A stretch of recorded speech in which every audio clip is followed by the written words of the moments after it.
As practice wraps up, we'll bring it into the booth here. Mike, Dennis, and Lee here with you for tonight's semifinals. Remember, we brought 46 to the semifinals here tonight, 48 cash. We had 4 squads of 48 bowlers, and we've got our first cut, guys. Crunch time, Mikey. 453 over for 46th place. And it was pretty close. There's a lot of teams that didn't miss by very many pins at all, more than a hit or 1-2 strikes. It's the difference between being here and having a chance to still win 10 grand, or you're on your way home already. Isn't that crazy? I mean, over 16 games, that one hit could cause that. It just doesn't seem right. But then that's bowling at this level, and I would equate this to. I mean, it's close to a professional event. There's enough people here that would make this considered to be a professional event. There were professionals that missed the cut, too. Yes, there were.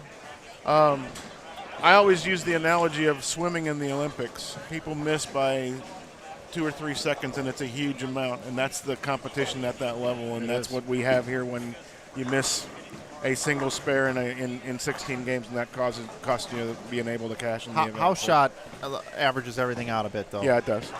Just to talk about my comment there about some of the pros not making it. It's because they're on a house shot, and it does level the playing field. We're glad you're with us here tonight on Inside Bowling for continuing coverage of the 2021 Hammer Holiday Doubles. If it wasn't for Hammer, we wouldn't be able to stream this event, so we want to thank Hammer for the sponsorship. Make bowling great again. Make bowling great again. Hammer. We'll get to that one in just a second. Yes. Yeah, absolutely. So if you're looking for a new bowling ball purchase, and hey, it's Christmas season here, consider a Hammer bowling ball or a bowling ball, bag, shoes, or accessories from the Hammer family of brands, Brunswick family of brands, I should say. But the Hammer brand, the title sponsor here at the 2021 Hammer Holiday Doubles. Also here on Inside Bowling, we do have a fee. We want you to like the video and subscribe to our channel. And if you'd really like to support us, you can check us out at InsideBowling.com, pick up some merch.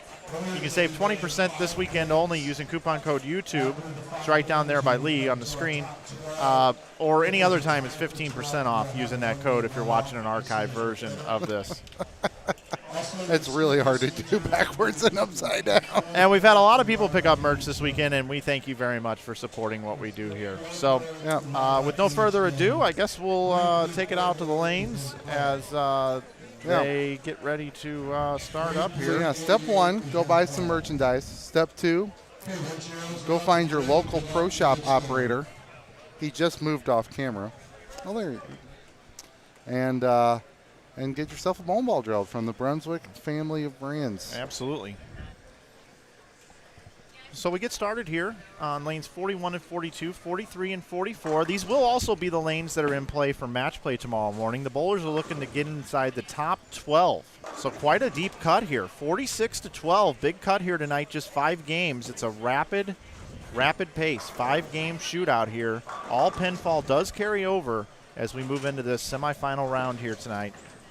$10,000 up for grabs this weekend here at the Hammer Holiday Doubles for St. Clair Bowl. I want to thank Matt Schellebarger, his entire staff, for hosting the event. And also Jerry Anderson and April back there, along with the rest of the group there, helping them with the scores and everything. They've done a great job putting this event on. We certainly want to thank everybody that has participated as well. And those that have not made the cut and that are on their way home, we hope that you have a very safe trip home and a very blessed and happy holidays here as we wrap up 2021 and move into 2022. So here's how we're set up, Mike. Our leaders are on 3 and 4, and they're just in a line by their position all the way down the house. Skip procedure is far easier to understand this time. It is skip 4 pairs. So we'll see our leaders at the end of this block. Leading is Brandon Mooney and Charlie Brown. He's a clown, plus 694. They lead the field. Nate Stubler and Cameron Crow are in second at plus 679. Corbin and Dino are in third at plus 649. Fourth, Curtis and Snodgrass at plus 648. Fifth is Holloman and Rice at plus 646, tied with Woods and Collins. Jumping down to seventh, we've got Dole and Ogle at plus 642. Eighth, we got Sherman and Pate at 620. Ninth, Haggett and Mayberry at plus 617. 10th, Sanders and Cook at 601. They're looking to defend their title as they won back in 2019. And also tied for 10th, Jarvis and Johnson at 601. And in 12th currently is Bolds and Robarge at plus 596. This is the first year for Spencer Robarge to bowl this event. I talked to him upstairs. He was sitting all by himself just off of the bar area looking at bowling for the entire last block by himself, just trying to get a clear mindset, going out to do what he wants to do here tonight. I'm wishing that young man a bunch of luck. However, I do want to tell you that Austin Bolds wanted me to mention that he's bringing it tonight. So good luck to those guys. They are the bubble. They are the last number.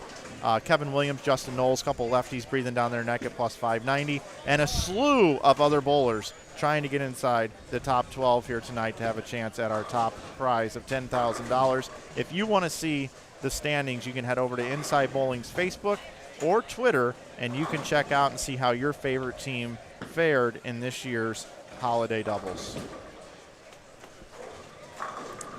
Nice job on that, Mike. One thing that we noticed earlier and everybody's talking about here is that, yeah, we brought back 46 teams. Only 12 can make it. If you look at the distance between 12th right now and the very bottom team in 46, it's about 150 pins, and that's just not very much considering how many teams are out there right now. Yeah, it's not. And, you know, you start to get the squeeze effect if you don't carry a couple shots or you miss a single pin spare or you split, right? I mean, a lot goes through your mind. It's a psychological round here. For me, I think. Yeah, and some of these guys, I don't know, partners or something. I mean, hopefully some of these guys know each other and know each other well enough that they can work on each other together, or work on their psyches, work on their when they get upset too soon, try to calm them back down again and keep them in the game, especially if it's going to mean, I mean, every spot, like Lee said earlier today, every spot that they finish higher than where they are right now is extra money. That's the way prize lists work. We haven't seen a copy of the prize list to tell you the breakdown on what the difference is between actually making it to tomorrow and getting paid today to go home. I don't know exactly what that is, so I won't guess. But we might have something like that tonight to have an idea, and we do have some ballpark numbers in the past to go off of, so I don't know. Yeah. So the gentlemen that were watching in front of us on 41, 2, 3, 4. So see, these are some of the last teams in, which means you don't have a whole lot to lose here. This is the people with the mindset of, well, you can only fall, 4 spots. It won't cost you very much if you do. Not that you want to. Loosen up the arm swing. Have a good time and see if you can catch something. 970 is the number, Lee, the last 2 years. 970 will get you inside the top 12. We'll see if that bodes true this year as well. Yeah. Because Dan said 470 and 970. 970, yep. So 470 was actually 453. Yep. So I think we can adjust it down to 953. What do you say? I'm going to keep it at 970, Keep it 970? I'm going to keep it at 970. All righty. What's up, dude? I just want to fuck. Okay. So on the left lanes that we're watching right now, that's Chris Taylor that just threw a shot. He's bowling with John Marsala. And Marsala's really turned it on here on the PBA 50 Tour the last couple of years. He's got a couple titles. A very unique one, as a matter of fact. There's a gentleman that's been a supporter of professional bowling and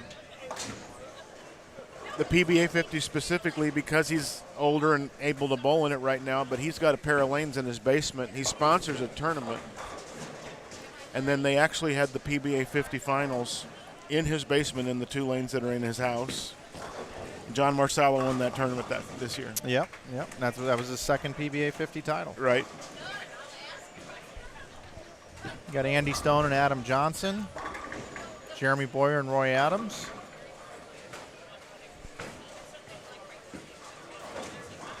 And next to him, off camera, but you'll be able to see some of the shots, Andrew Orff and Ryan Stubblefield. They're on 39 and 40. And Andre Campos, and I'm not sure what his first name is, but his last name's Burdett. He's up on the approach right now on 39. So you'll be able to see that ball going down the lane in just a second. There it goes. Right there. Dennis, earlier you talked about Tim Max saying something about being under and having to retire. Yes. Yeah, so this is an interesting thing, you guys. I did bowl the event this year, and I bowled 80 over on Friday night, okay? And how many teams made it off of the first 2 squads into the 7 each. 7 each, okay? Now I'm going to tell you something.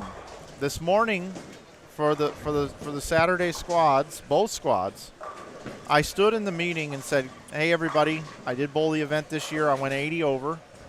Just to let you know, if you don't bowl 80 over, you should quit. You should retire, you should hang it up." And I had several people come up to me and talk to me about that statement because they didn't bowl that good and should they retire and give it up. And I told them, of course not. But how many people made it off the 2 squads that I told them they had to bowl 80 over, otherwise they have to quit? 17 each? How many? 16 each. 16 each. So as soon as I gave them that pep talk about, hey, you got to retire if you don't go 80 over, we had 2 squads with double the amount of people make it. So you're welcome to the 2 squads that bowled today. Sorry, I jumped. There was a balk off camera right in front of me. Did that startle you?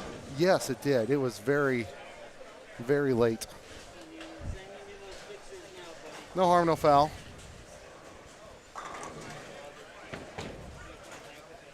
Just to let you know, everybody, our top 12 tomorrow, our finals, be round robin match play. We'll get started at 9 a.m. Central Time tomorrow. That's what time we start, 9 a.m. Central.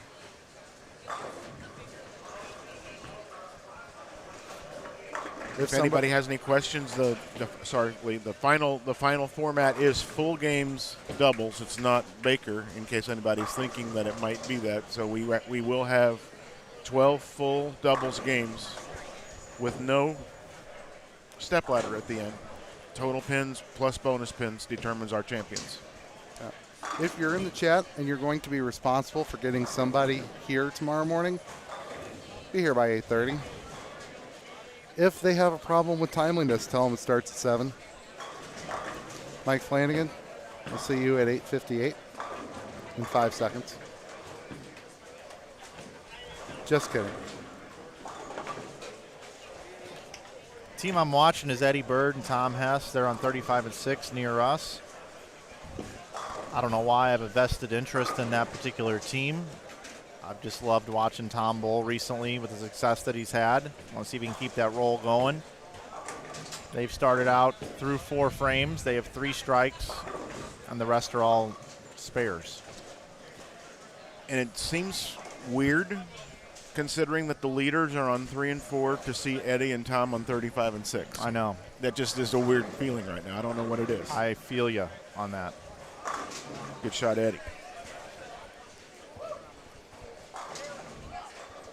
You know, P.J. Haggerty went 450 over earlier today. And what did Brandon Mooney go over? A bunch. 5 something? 5 something. He started with 203 and ended up 500 something over for 7 games. I mean, that's just absolutely nuts. Yeah. He had the front 9, like 6 of the games or something? 5. He had the front 9 5 of the games, but the game right in front of us on 37 and 8, he goes split open half 7 spare split open for the first 3 and still shot 240 that game.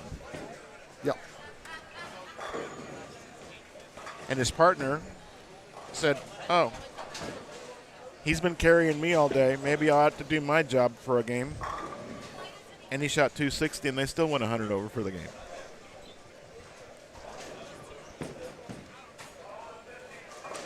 Thank you, Jody. What time is it in Australia right now?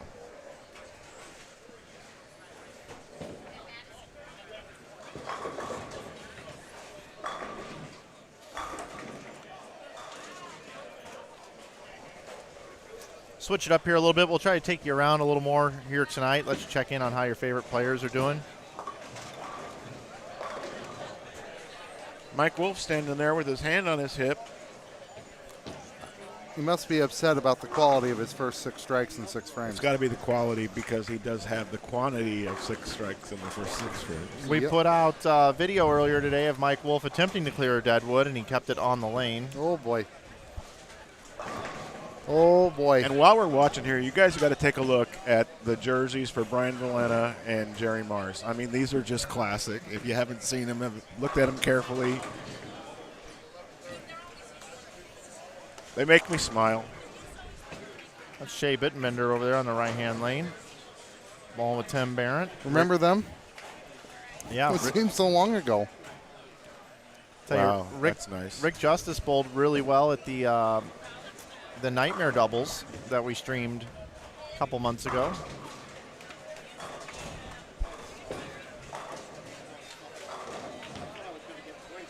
I don't know him very well, but I can tell you that he and his partner brought it so hard down the stretch, and it wasn't this young man right here that he's bowling with at this event.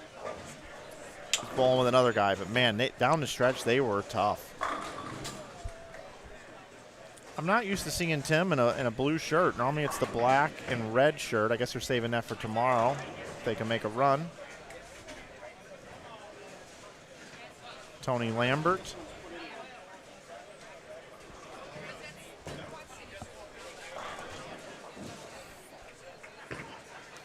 The bowling ball manufacturers have a lot of bright colored balls right now.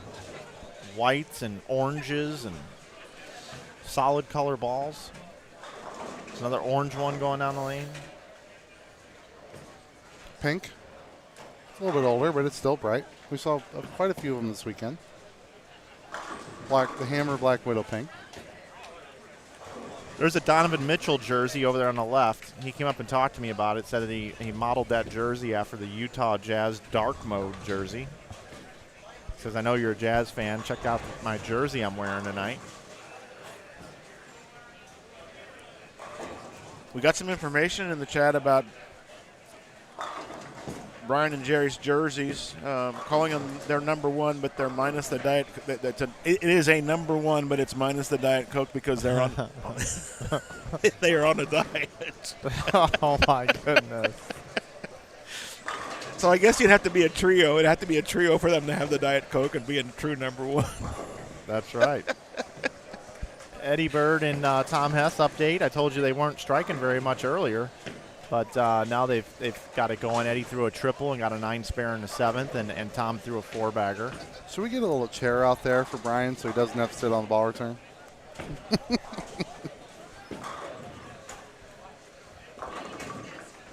We've got a shout out from Australia and now from Hong Kong, Mike, in the chat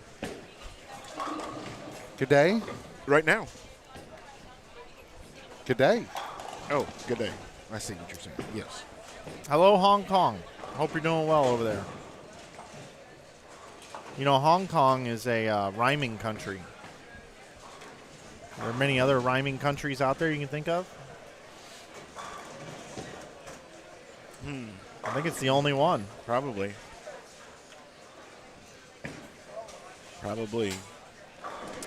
Looks like Andrew Arf and Ryan Stubblefield would like to advance.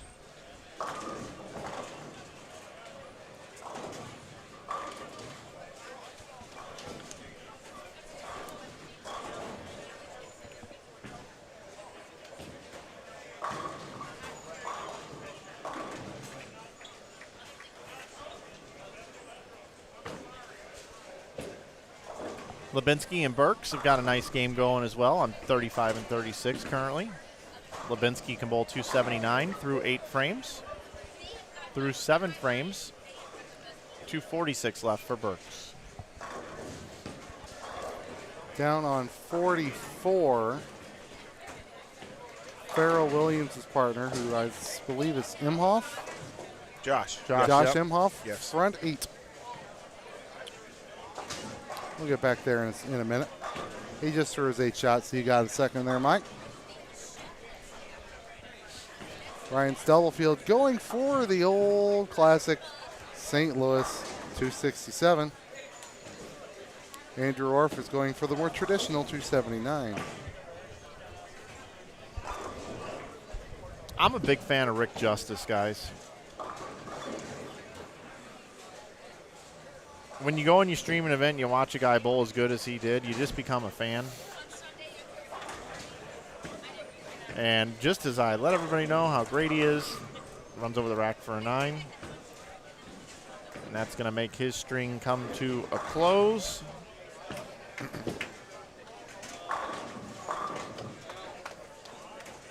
Hosan would like to know how many teams make it to the next round. The top 12, which is a crazy thought that it's an average of 3 teams per squad that go, and there were 48 teams in all the squads, so it's an average of 1 in 16, or a ratio of 1 in 16 advancing to the match play finals. And we have a correction from someone in the chat saying that Hong Kong's a city, not a country. That's a good point. That's a good point. Special administrative region, I believe is the formal term, but That's true. They're shipping me off to Vietnam. It's this whole other country.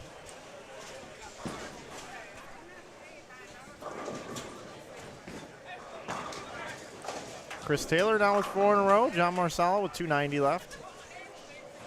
And here's Josh Heimhoff. I also saw him bowl down in Arkansas. I got him.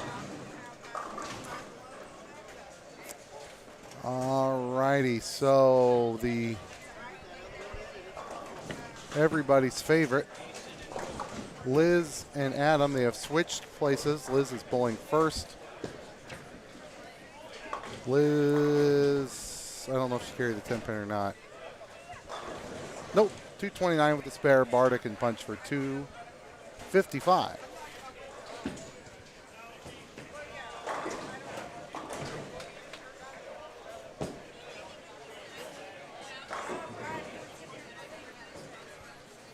A lot of orders coming in for the store, everybody. Much appreciated.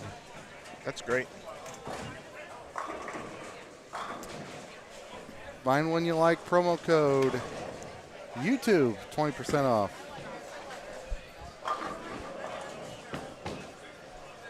All pins do carry over. Imhoff, that's right. It's Imhoff, not Imhoff. Second event in a row I've done that.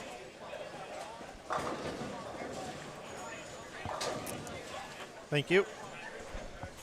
Thank you, Go Bama 858.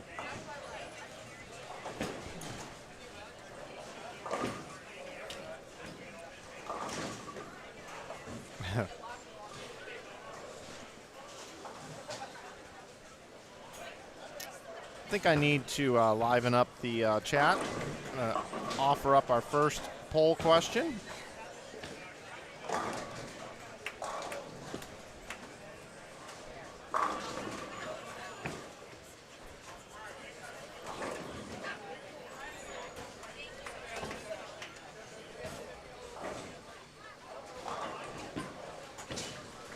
Looking around to see, I haven't seen anybody that's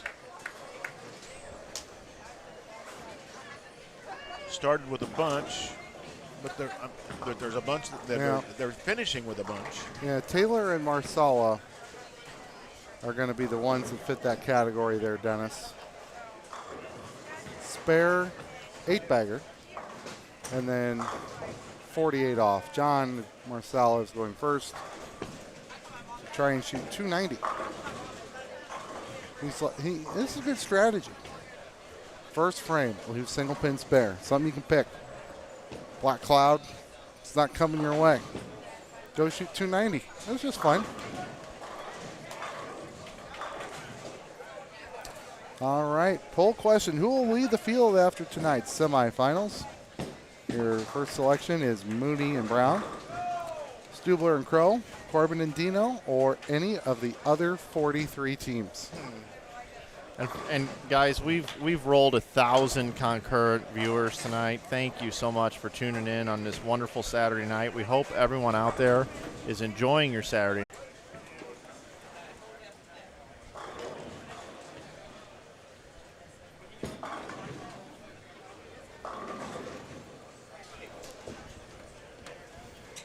On our TV pair for Game 2, we have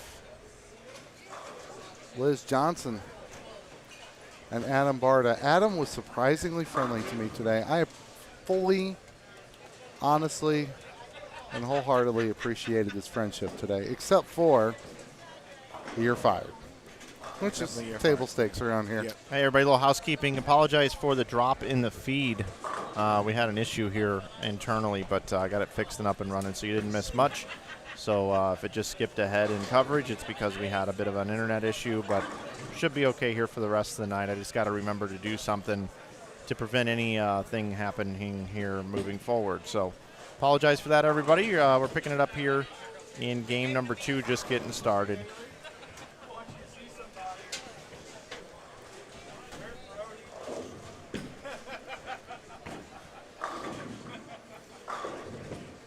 What did Marsala finish with, guys? 5-3-8. What did he bowl? 2-9-0. Okay.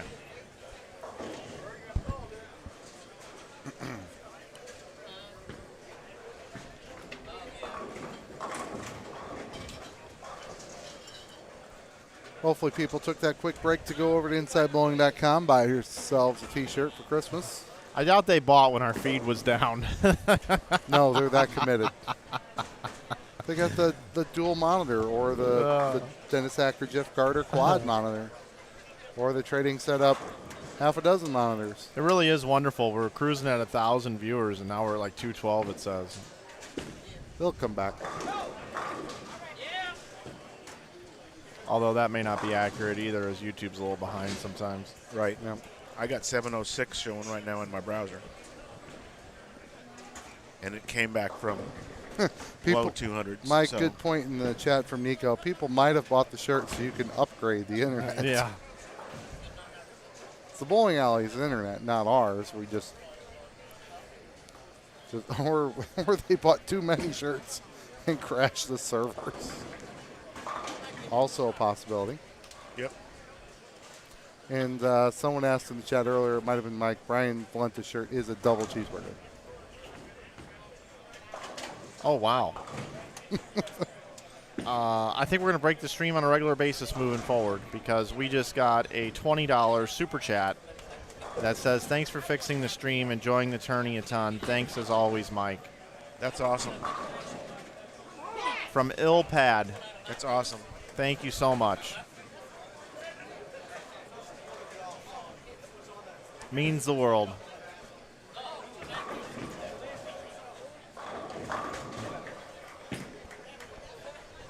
This isn't my first rodeo, John. Thank you. Reminds me of, you watch Jimmy Fallon at all?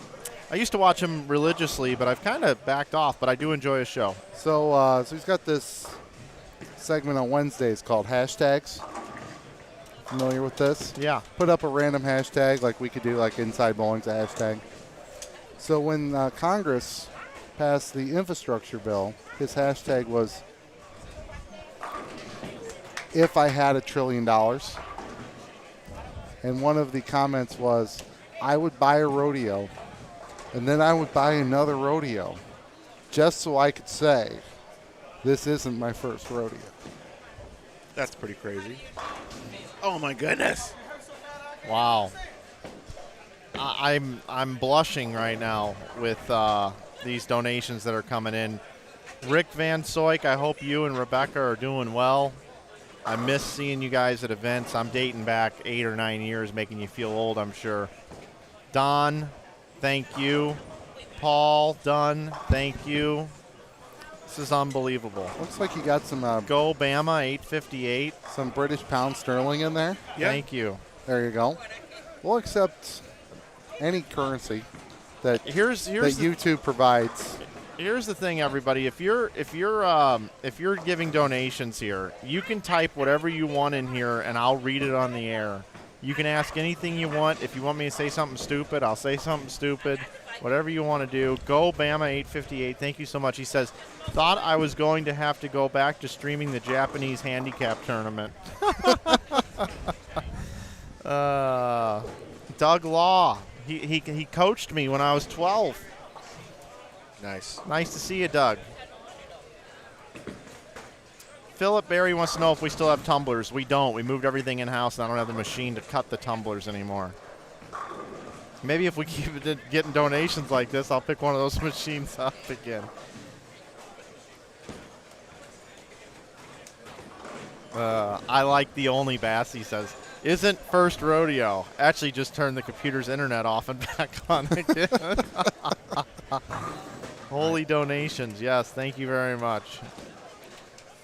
Albert Giersberg hasn't seen me in about 20 years. That's too long, Albert. Where do we know each other from? Sorry, I don't remember. I did turn 40 a couple years ago, though.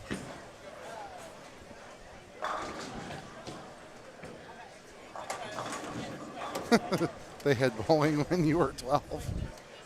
Yeah, you can get any color bowling ball you want, right, Dennis Hacker, as long as it's black?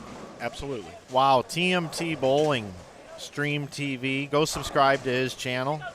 You guys do an awesome job. Thanks as always. $19.99 donation coming in. Wow. You guys are really, really amazing people. Not sure who's the. Chris Chandler wants to know who's the oldest guy in the squad tonight. Not sure about across, but Parker's 55.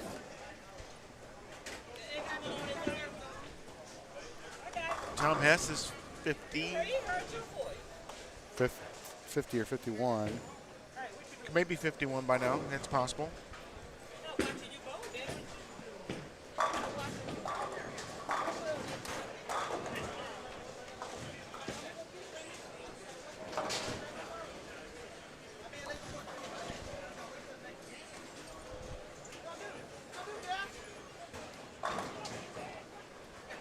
Where's Kelly Kulick? Hey, what's up, Parker? Are you the oldest guy in the squad tonight? Do you think? I mean, look around. I'm trying to think. I think maybe. Yeah, I know. I think maybe. So. Well, Yeah. This guy in this squad, besides the guy in the booth. Besides. You guys didn't hear what he said, but he said he's the oldest guy on this squad, except for the guy in the booth, and he's pointing to me. Hey, Todd McGill. Yeah, that's true. well, Marsala and Roy Adams are older as well, so I didn't think about Roy. That's true. well, John's been on the senior tour for a couple, 3 years, so he might not be 55. These comments I know. are so funny. Well, it's Justin, the youngest player, who made it. Him and Spencer are probably both close to being the same It's age. pretty close. He carried that. Yeah, he carried that. Yeah, one. he Good. carried 9 pin.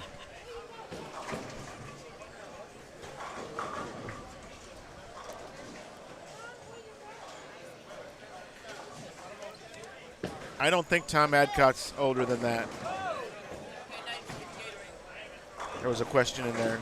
Yeah, they didn't make it, did they? No, 83rd plus 361. Kind of a surprise. Yeah.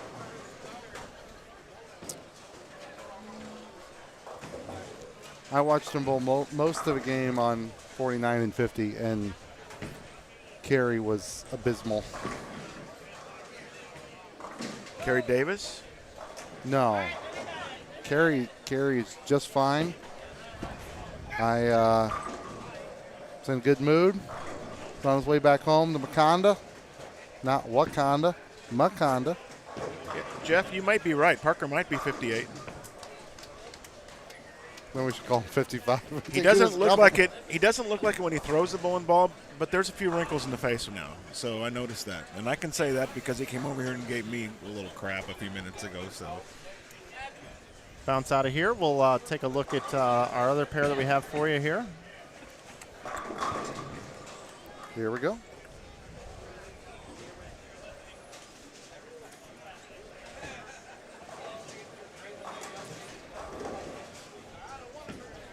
That was the real race of Erie, Not the fake one. not the fake one. Thanks, Bobby Bryant. Appreciate it.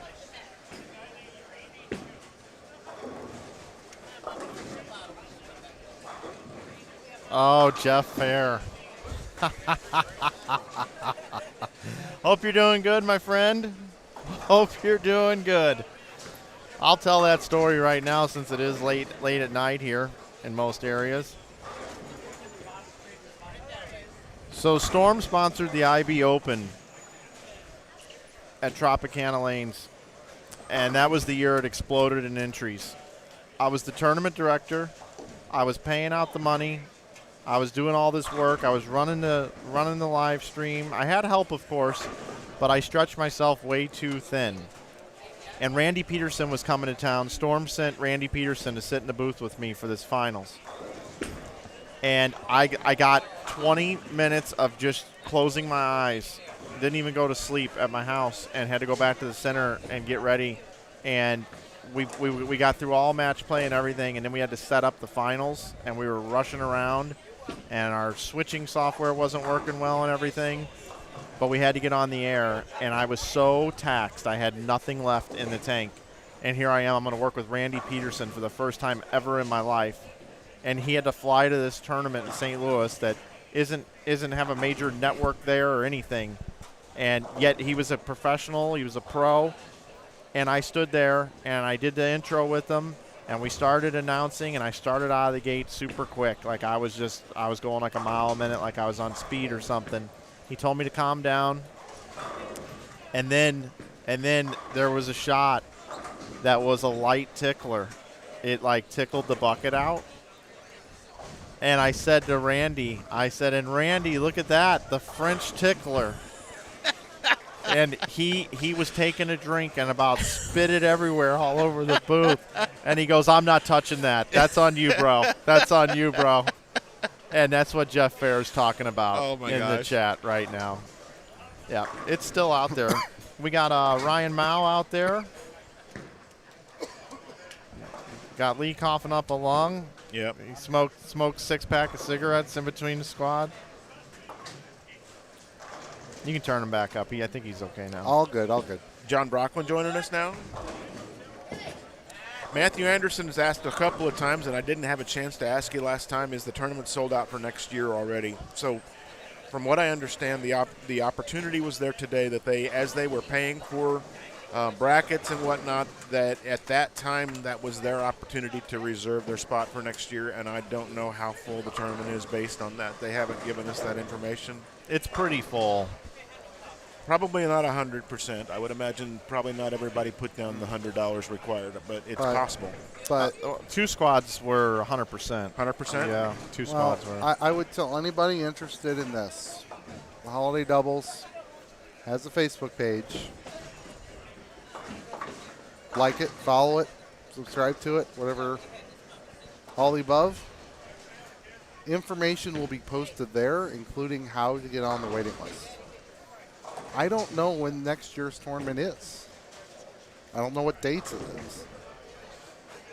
I would assume the weekend before Christmas, but we talked about that earlier today. That was one thing behind the scenes. We're going to keep it the same weekend, and then the year after, I believe we're going to move it back a weekend because it just keeps creeping up, and eventually you got to go back.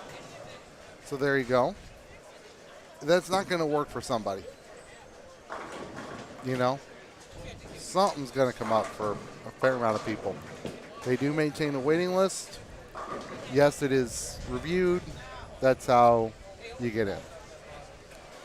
Martrell Miller's watching. I used to bowl youth leagues against the guy. He wore this ice cream scoop hat one time to league, and I never stopped calling him the ice cream man. I hope you're doing well, Martrell, the ice cream man in the chat in the house. Donnie Ackland's trying to get us some more likes here in the chat. I want to give a special shout out to Matthew Staninger. I've known Matt for a while. with a $5 donation, not a Dalmatian, but a donation to our stream. Thank you very much. I am running on a little bit of fumes here after the bowling performance last night. Yeah. There goes another Justin Bone ball. Oh, he didn't carry the 4. Can he get there? No, it won't go. Hello to Keith in the chat and Father John. Good to see you, John.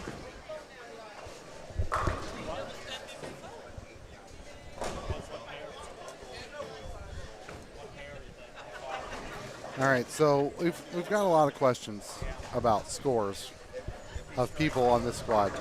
Larry Hargrove just came through in front of us about a minute and 52 seconds ago.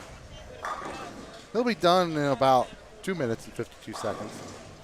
Joe Engelkiss. All the standings are going to be posted on our Twitter page, twitter.com/InsideBowling. You don't have to have a Twitter account.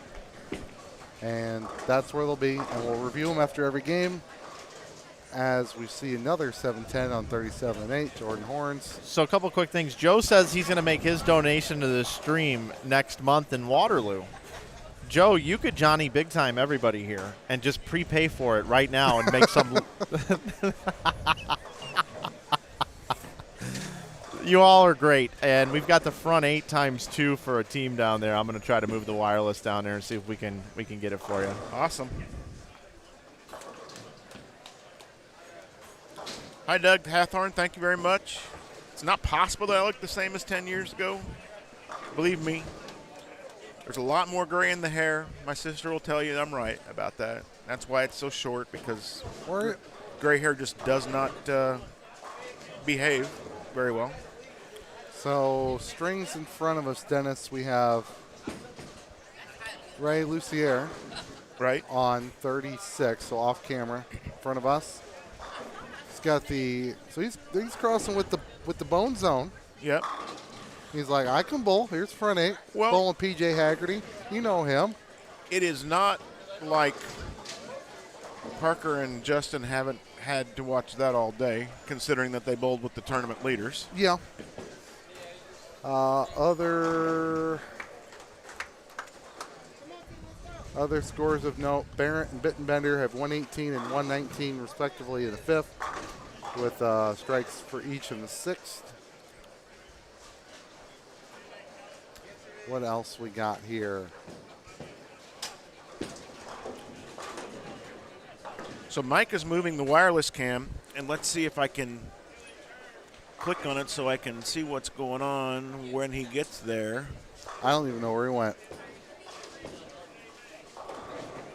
And I'm told that we have the front 8 by 2 players on the same team. And I don't know who they are, so I don't know if it's Nick and Kyle or if it's the people that are bowling on that pair.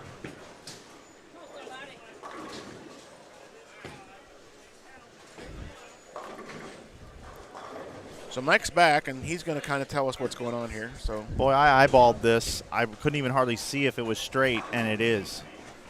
This is pretty far away from where we are, so it's a little grainy. But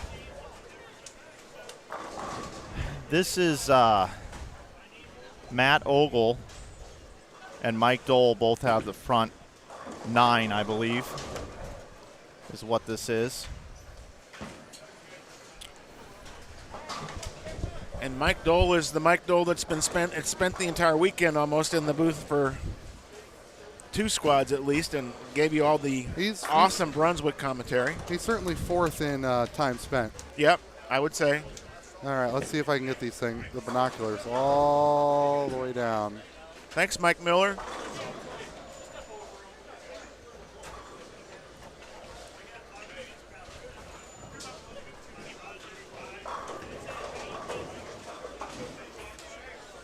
So right now, Nick Pate and Kyle Sherman are trying to basically get out of the way here, but I'm sure that they're competing as good as they possibly can. And Mike was right, this is a little bit grainy, but correction, Mike Dole got 9 spare in the 9th. That was just Ogle's 9th shot for the front 9.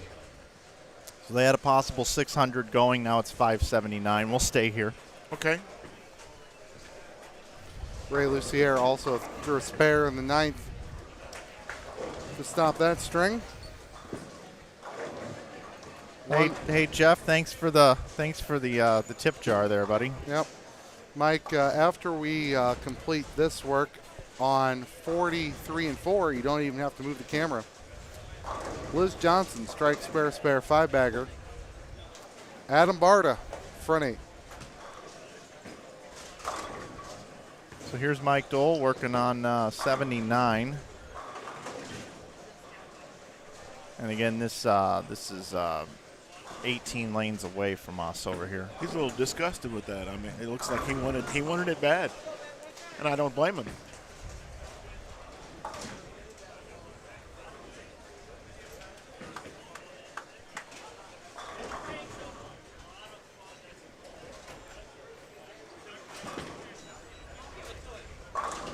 Wow, Nick Pate.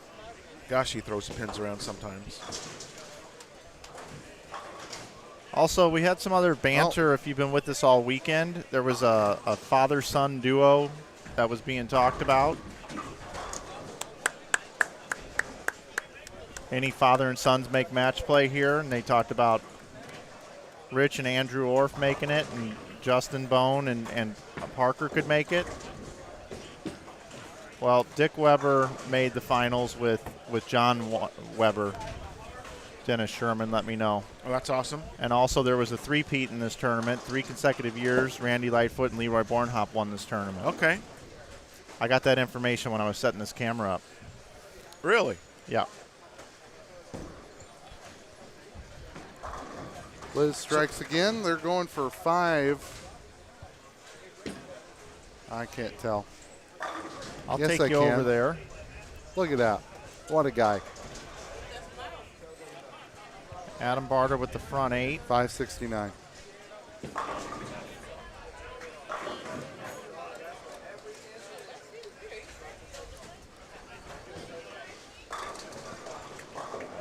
I think Ogle's going to beat him. Not like score-wise, but get on the approach first. Yep, here's Ogle.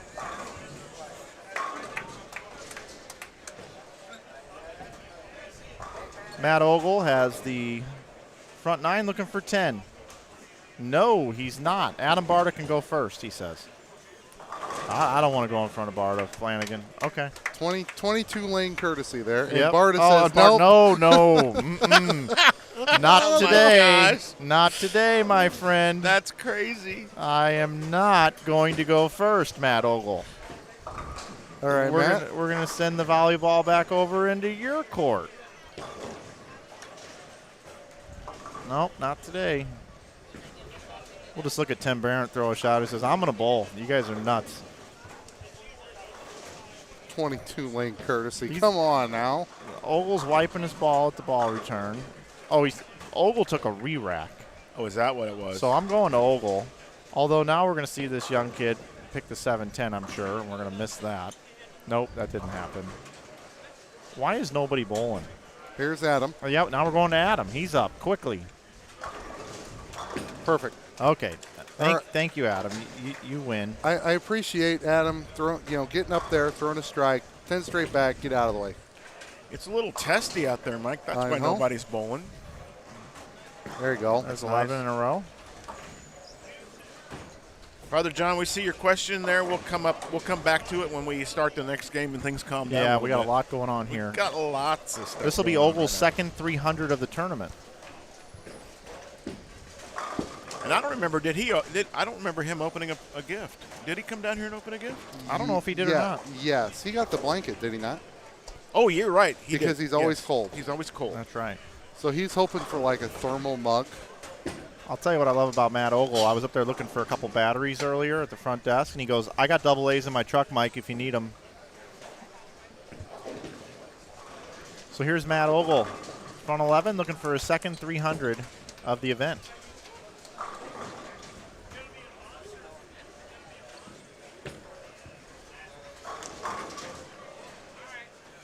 He knew he didn't throw that one but good. Leave the 2-5. 2-5 for 298. And he stomped a little bit in a little bit of a temper. Here's Liz Johnson. Oh, 4-6-7. Not what she's looking for there. See if Adam Barter can finish it out. Here's Tim. Liz did throw the first hit in the 10th, so she's in the Still in the 250s. Nice round 255 So with 2. Justin 228, Parker 258 on the pair just Yep. in front of us here. They're Cross, Lucier, and Haggerty 532, Dennis. Right. Big numbers. 50 pins difference, and Justin and Parker go 80 over. Isn't that crazy? Yeah. 80 over. That's pretty good. Yeah, well, lost 5. 46. Yep. Lost by 46. Liz takes 2 and clears the way for Adam to get up there, and let's see if he can finish this thing out. Oh, Tim thought he had that shot and he didn't get it. Can we keep this? Well, I don't need that.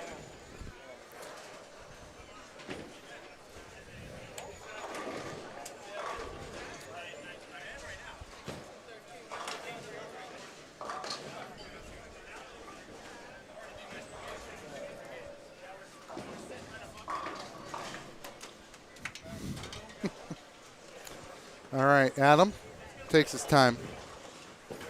It's on the front 9. And box. He is on the TV pair. That is a shot clock violation. In the chat earlier, they were talking about shot clocks for league play. Nope.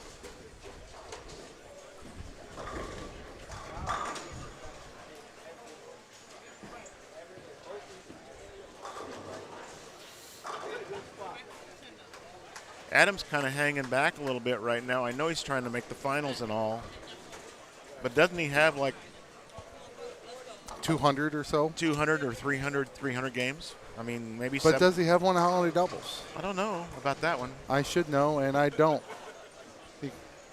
Great shot. That was number 10. That's number 10. 10 straight back here. Be careful, Brian. That is not Brian. He just called you Brian. Oh, Jerry, I'm sorry. My mother did the same thing to me. She went up behind me, or she went up behind Belinda while we were playing slot machines. She goes up behind him. She goes, "How you doing, honey?" And she put her arms around him and everything. He turns around, she goes, "You're not Jerry." They even have different shirts. All right. Yeah, John, that's what I was going to touch on for you whenever we got there, because when I saw them practicing yesterday, where they started out so far. Here we go. Adam for 11. That was a front yes, 11 there. Yes, sir.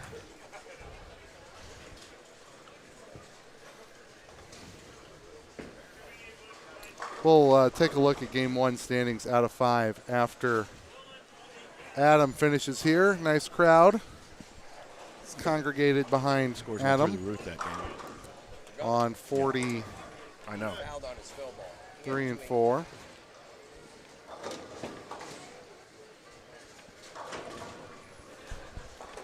Here we go, Mike Flanagan, Adam Barta. Pride of Ohio. For a 300 game at Hammer Holiday Doubles. Yes. We wall them up for the Hammer staffers. What can we say? That's probably, well, Pete will tell us what number 300 that is. We'll put it on Facebook. Yeah, Laurie, I called Jerry, Brian, and you got to understand I have mad cow disease, I think.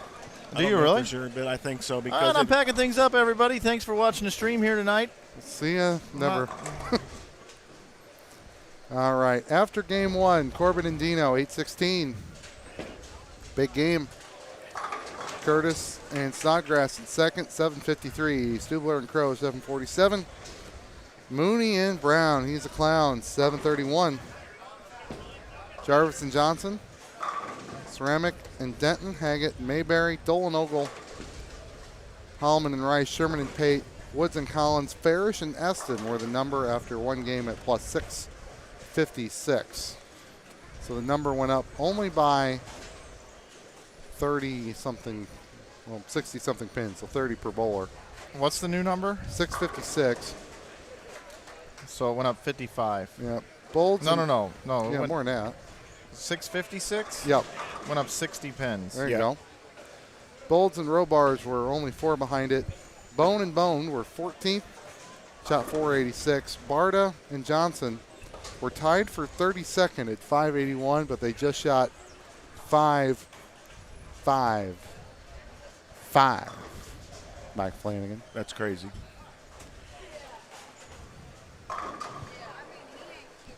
All right, Pete.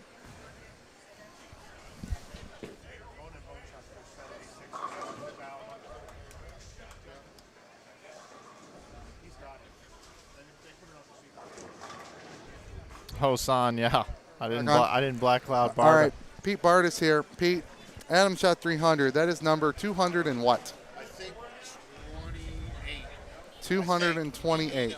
It's up there. All right, 228 or so. But this one comes with a special present. It's a gift. He does. As his ball Happy to get a gift off of, well, it's actually off of Jerry, but you know, just tell him to go grab it and bring it down when he gets a chance. Now or later is fine. Hopefully one day you'll get the 300. All right, going into game number 3 here, we got Mike Dole up for you. We got Brad I'm only 200 and Nick. 14 behind. Brad him or and Nick. something. Jesus, I screwed that up. Let me start over. I just did the same thing. We've got Kyle Sherman and Nick Pate. Does he know where it is? It's It's right hard to behind the say counter. Kyle without Brad. I know. It just, you know what I mean? I think you might have Mad Cow disease too. I think I do. That's sitting next to you. It happens. I know.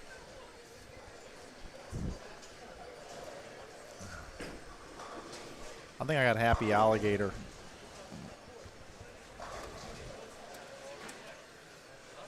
What are they cutting the field to? 12 from here. 46 down to 12.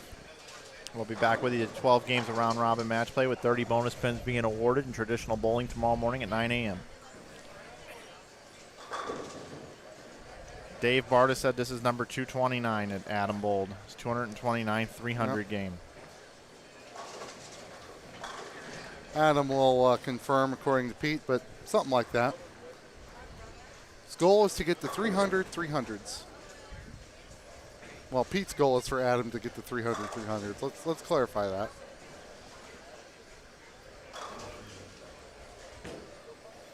Also, special congratulations to Mike Wolf for clearing Deadwood successfully. Appreciate that. What ball was Adam using? The Hammer Obsession Solid, the maroon one. That's what he's been throwing at least most of the back half of his set this afternoon. And right now, of course.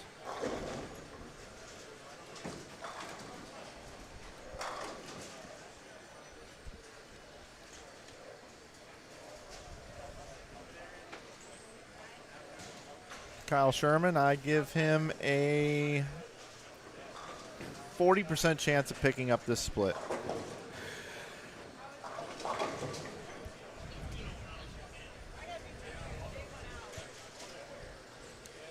He shrugged, so I think he might have just guessed on something and it didn't work. So that's all it was. It wasn't a bad shot, you know. Can still shoot 279. And that happens, especially with the way the pairs change, or the shot changes from pair to pair in this place. Nick Pate here. Tell you what, Nick has really improved and become a top tier level bowler over the last couple of years. He was good, but now he's great.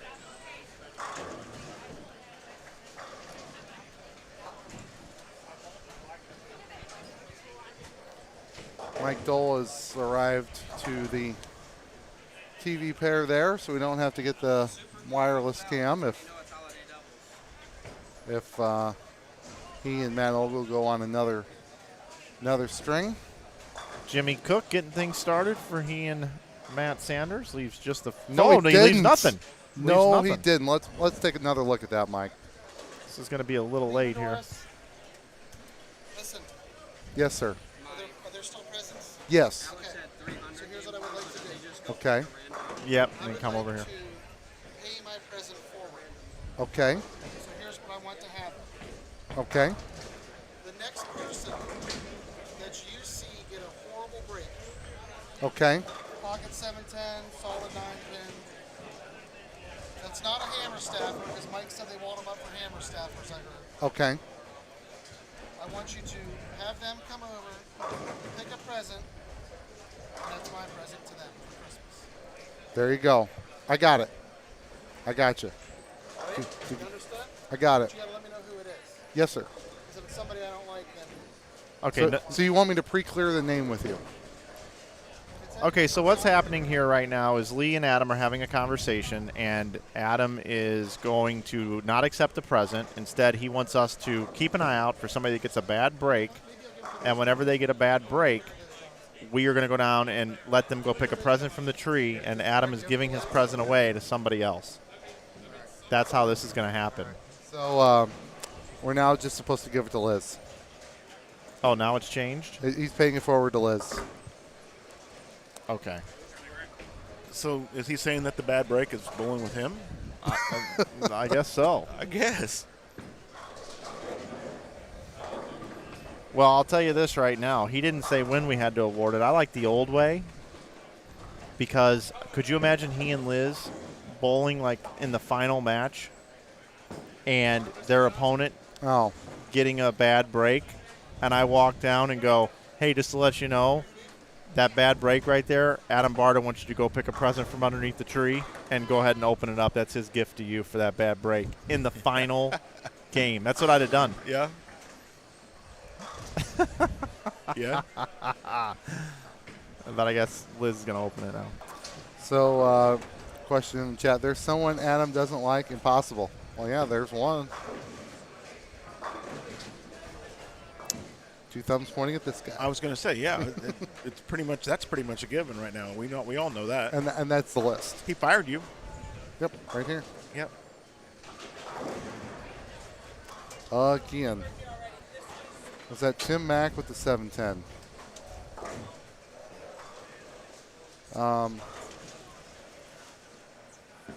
Well, the chat doesn't lie. Bounce back out of here. Take a look at Kyle Sherman.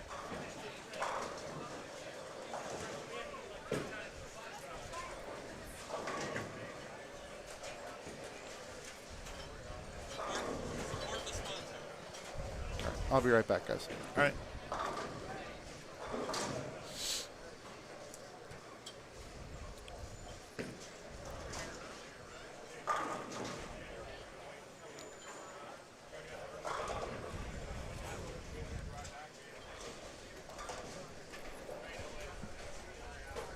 Justin's pretty skinny. I think Parker and Leslie need to feed him.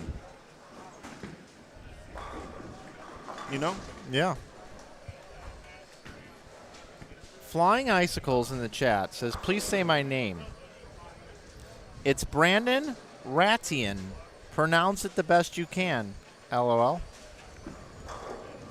Yep, Kyle made a ball change.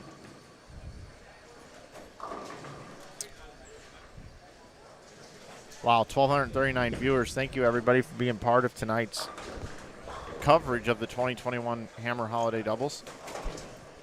That's the most viewers we've had this weekend. Thank you very much for watching. Also, thanks to those of you that have been giving donations through the Super Chat.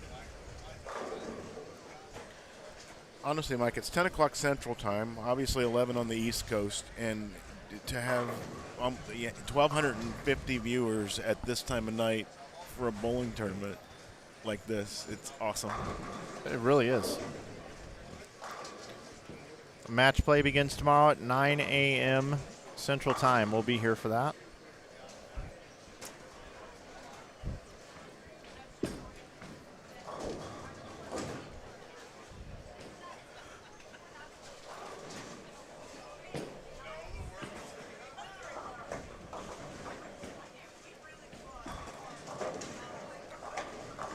Ogle now front four, so there we go. Yeah, I know, and he wasn't happy with that shot either. And both times that I've had a chance to watch him carefully, it's like I don't know if he sticks or if he just kind of dumps it and it goes further right, because he wasn't, like I said, that one scooted on him, and that's not where he was playing the lane. Right. But it comes back enough to be able to knock the pins around a little bit. So,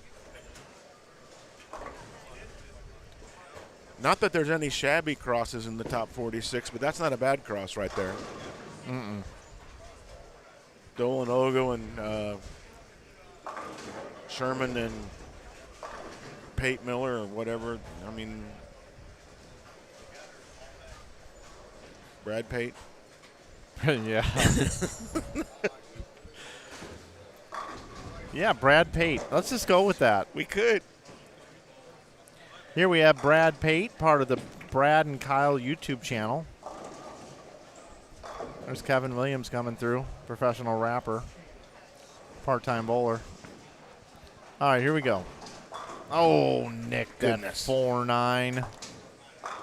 He knew it, too. He's like, I was left a target. We do have a few players in the field showing off their legs. Nick is one of them. I'm sorry, Brad Pate. It's my bad. I'm not used to it yet. Yeah. I'm going to put Nick's chance of picking this up at 35%. Kyle just shot one. That ball backed up. Wish I had that release, I'll tell you that. Holy cow, Jeremy Smith, thank you so much for the $25. Mike and crew once again showing they are the best in the business. Great job as always. Man, thank you so much. I'm gonna take all these donations. I'm gonna dump it right into improvements for the stream. That's awesome. I've been eyeing up a new soundboard. This thing's kind of a dinosaur, and it's a little low on the sound. I really do need to pick up a new one. It's the cost of doing business. I do actually. Seriously. Yeah.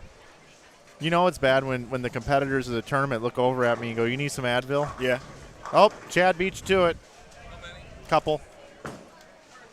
They 200. Liquid or regular? This works. Thanks.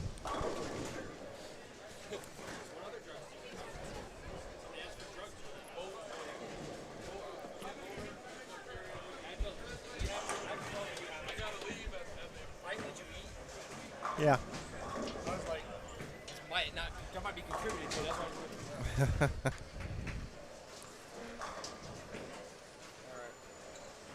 Welcome back, Lee. I have met my responsibilities for gift exchange. Had a nice little presentation there for Tim's pair. Said he's going to get Adam back when he turns. It's going to be a good one.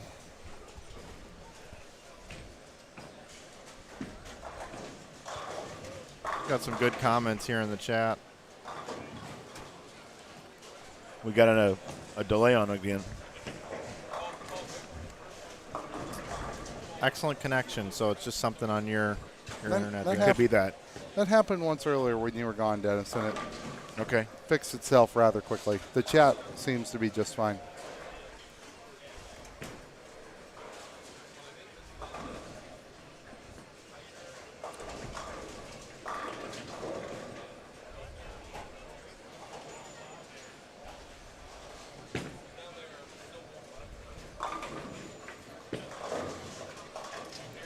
In regards to the conditions of the lanes, they're bowling on the St. Clair house shot, and the St. Clair house shot hooks more than what we normally put out here. We normally make a modification and bump up the volume.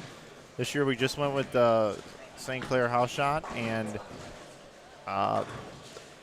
in my opinion, a lot of guys, right-handers started right, but then as soon as you started bumping in, you could still strike. So I do feel like they might be moving in a little bit earlier tonight than they were earlier in the day. There is hold in the middle. I actually bowled this year, and you can find oil the further left you move. There is a puddle in the middle. It does exist, and you can find it. But there's a lot of friction out there on their house pattern. So seeing a guy like Ogle, these higher rev rate guys, which a lot of them are what's left in the event, yeah, they're pretty far left. It's important to get the ball going to the right, though, when you're getting in deep, because it can have a tendency to want to hook early on you in the middle of the lane if you don't project it far enough to the right. But there is a puddle. I just think the distance of the pattern makes a difference on sometimes you can go high, like we saw Nick Pate leave that 4-9. If this house shot was a foot, maybe 2 feet longer in length, or the pattern stayed exactly the same, but the loads of oil were applied for another foot or two, I think that might help with some hold.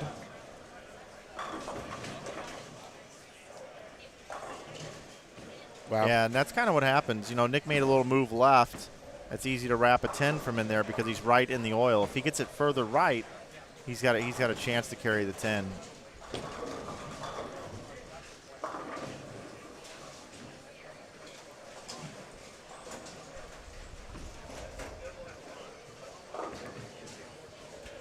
John, I'll say what I saw, the ones who are more successful, they might migrate in just a little bit, but the more successful ones are the ones that can do that and slow it down to let the ball go through the pins rather than trying to fire it down the lane to get it there. They feed it down the lane instead of firing it down the lane, and that's what seemed better.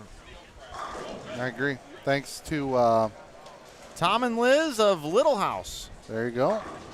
Thank you very much for the $25 donation here to Inside Bowling. It's very humbling. Thank you.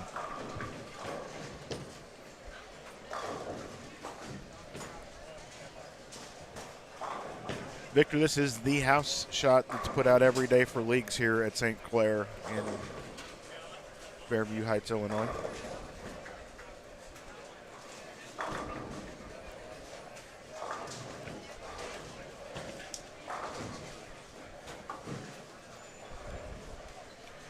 Ryan's asking what's the farthest a competitor has come from. We've got some from California. We've got Liz from New York.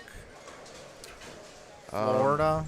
Yeah. Yeah, 43 states are Which represented. is kind of awesome. What do we have here? You can have it. I offer. Hand Dog Kid is asking who's Spencer bowling with. That would be Austin Bolts. And boy, does he throw it nice.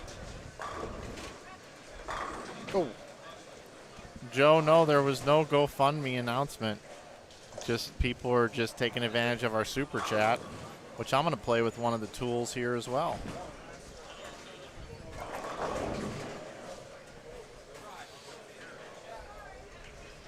Patrick, we are in game 3 of 5 tonight. And the objective is to be in the top 12 after the end of these 5 games. Top 12 doubles teams. To come back tomorrow and bowl at 9 o'clock in the morning.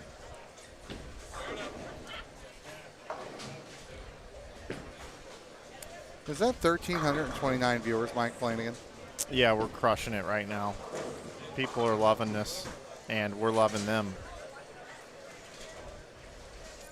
Folks, thank you so much for joining us tonight and listening to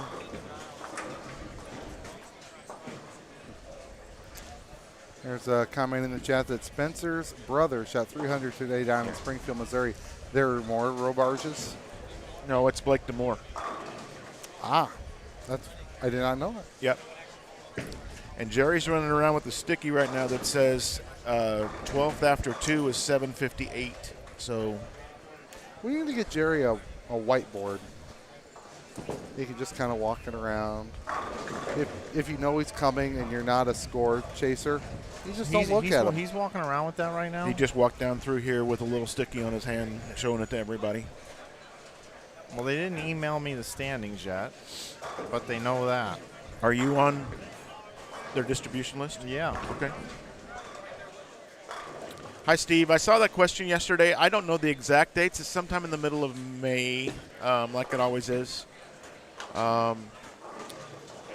Probably a little earlier in the month than than later, because that's what we did last year. I think it's on a weekend again. Dates are kind of all jumbled up in my head right now because I've been out of town every weekend but Thanksgiving since the second weekend of September this year. So It's rocking the bowling world, Dennis Acker. doing different things too, Lee. It's awesome. It's so many different things.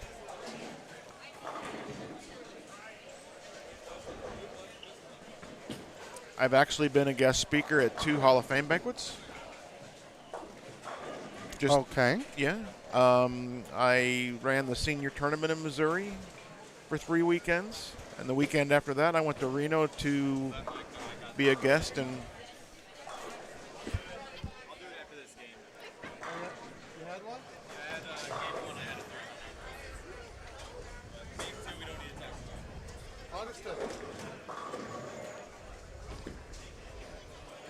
All right, we will have a present opening after Game 3 is expired from someone who shot 300 in Game 1. There you go. So it's a delayed gift. It is. It is the partner of Brendan Ceramic.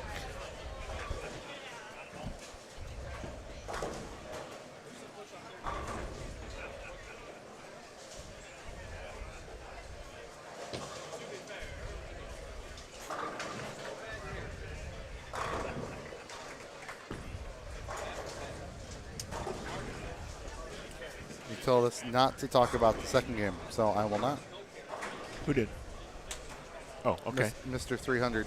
Gotcha. I don't have the sheet in front of me, so I don't know his last name.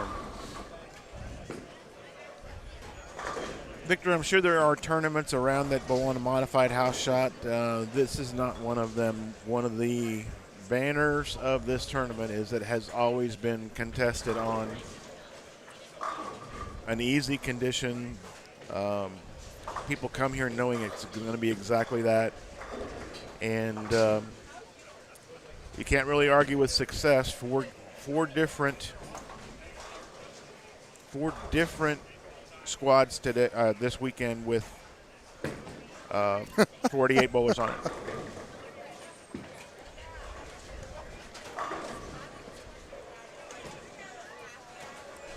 Wow.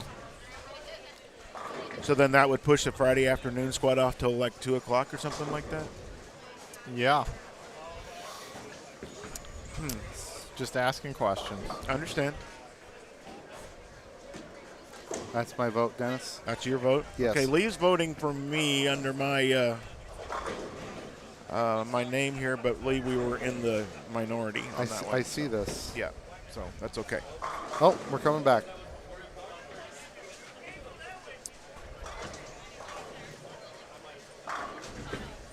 We'd have to have like a special broadcast crew, like first take of bowling. Get everybody warmed up. Alex Denton, thank you, Jimmy. In the chat, shot 300 in Game 1. Not talking about Game 2. Game 3 is going just fine for him, so we can talk about that. Yeah. Triple spare, double spare.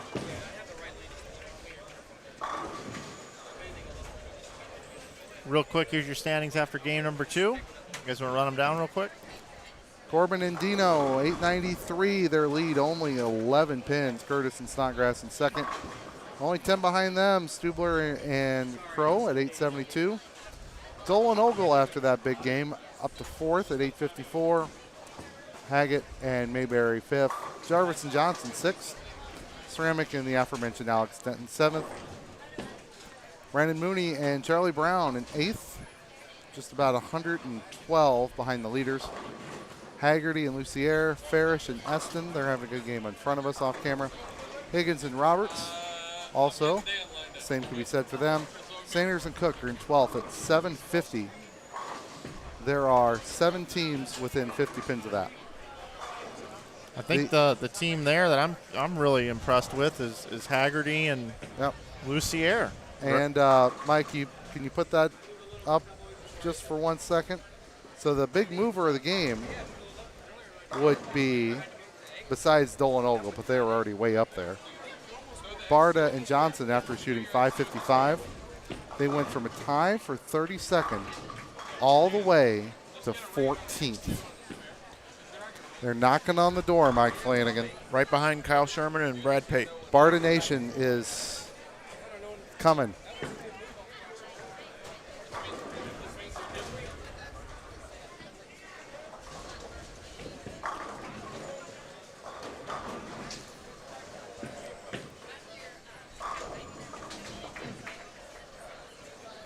Dan Farish is not needed Bessie or any other spare shooting equipment or attitude through 7 frames. He got a little bit of a break in the 6th frame, but everybody does. And it was a good shot. It just was a very, very late 10 that went. So it's all good. Yep. He ran back before he could change his mind.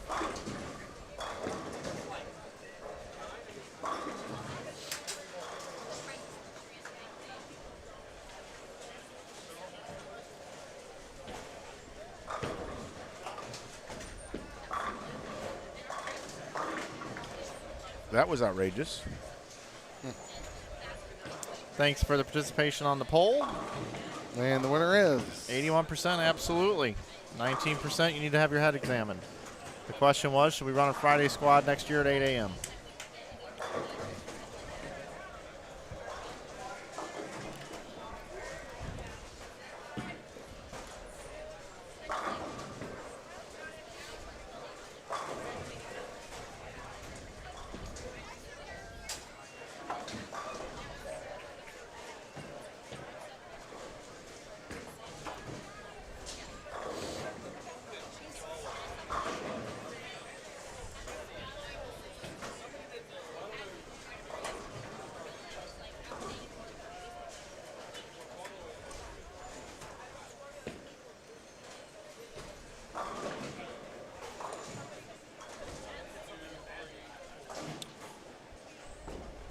So we can't see Dan making his shot, but he's up on lane 38 right now. He's got the front 7.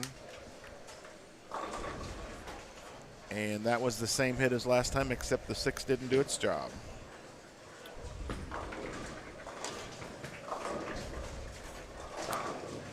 Pretty consistent delivery there. To be honest, if you had a third option as both absolutely, and you still need to have your head examined, that would have been the clear winner. Maybe. You'd have to ask the fine people who voted. If you're watching us, make sure you go hit that like button. It helps Mike's YouTube algorithm, performance rating stuff do better. It does good. And it involves no effort. So I'm going to bounce out of here as things are kind of finishing up down here. there you Just go. to give you an Kyle idea. Sherman, we saw that first shot of his game. We thought he liked it. It just didn't do what he thought. And Look at the Ogle and Dole game, though. 279 for Well, Sherman. yeah, they're doing it again.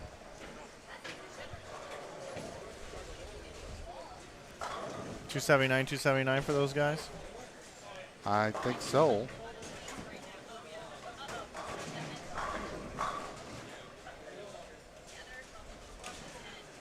Yep. Yeah. So Kyle's got his blog out. So Yeah. 279, 279, 279, and Mike Dole. and Nick Pate. Nick Pate, Bowl 180. Oh, it was Nick Pate that bowled 180? Yes. Yeah. No, it's Brad Pate. Yeah, Brad Pate. Yes. It's a pretty big deal for Holiday Doubles to get a celebrity like Brad Pate. Yes. That's why the vlog and the podcast and the YouTube and all that good stuff.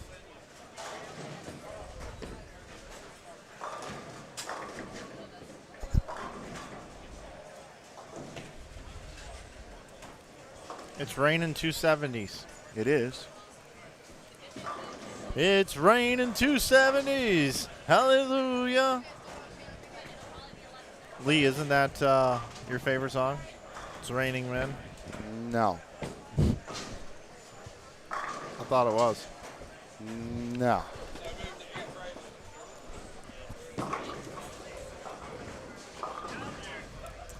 He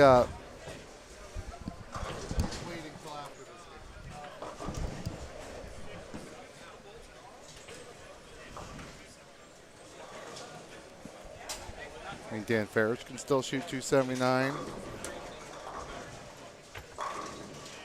He's going to have to figure out a way to finish on the 38, though, because the last two shots have looked exactly the same. So he's going to have to get that ball to go through those pins.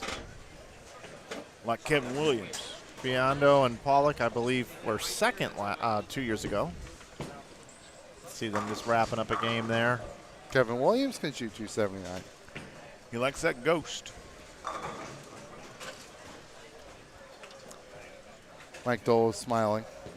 Like Jeremy Boyer, except he's left-handed. It's good to see Jeremy make the cut tonight. He's just smiling all the time. Except yesterday, he was kind of had a serious face on him. Now he's just back to being old Jeremy. He's just smiling. He needs to get a visible with yellow and a smiley face on it.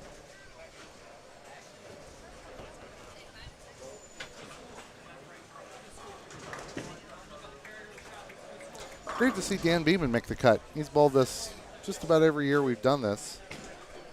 Yeah, he's on 30. John Gibson. And they, we weren't sure if they were going to get in, and then all of a sudden, not only are they in, they're not the number. So they're just kind of, you can do it right now if you want. Alex Denton. Yep, come on, over here. If you want to kind of find a hole there. Alex Denton's going to open a present right here. Here we go. Oh, he's even getting down. Get the play-by-play here. He's opening the present right now, removing the paper, and he's got a new shower head with Bluetooth speaker. That is nice. That is really nice. That is really a nice gift. Enjoy that, man. Appreciate it. Thank you. Thank you. It's got a built-in webcam there too. It's got a built-in webcam. Built-in webcam on that one. Just freaked him out. Totally freaked him out with that one. He said, "What's that?"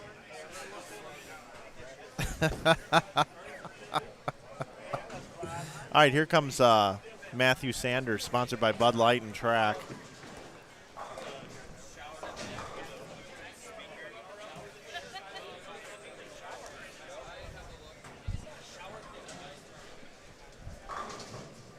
Tell them about the special feature about it.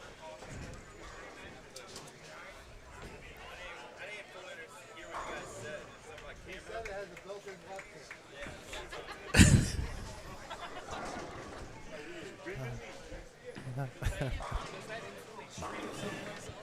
I used to do prank phone calls back in the day, and when I did that, I used to come up with some goofy things to call stores and record and stuff.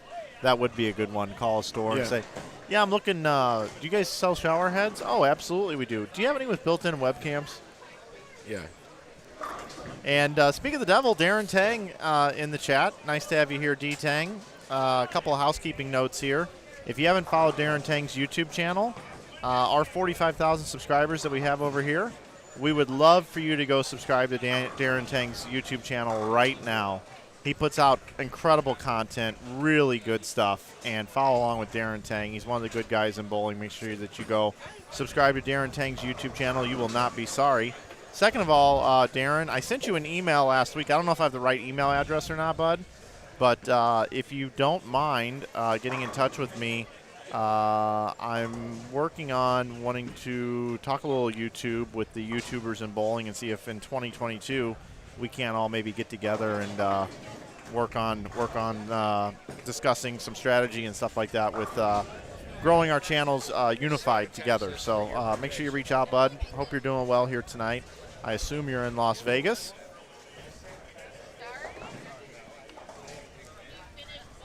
I was just saying to that, Mike. Okay. If the bowling YouTubers got together for a virtual bowling YouTube symposium, what would it be called? So these are signs I guess I'm supposed to hold up. It's hashtag Team Jovis, so it's for AJ Johnson and Steven Jarvis.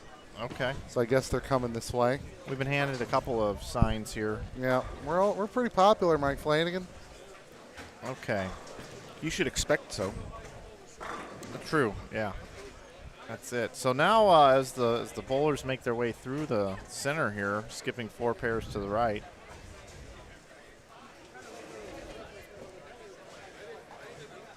We head into game number 4 now.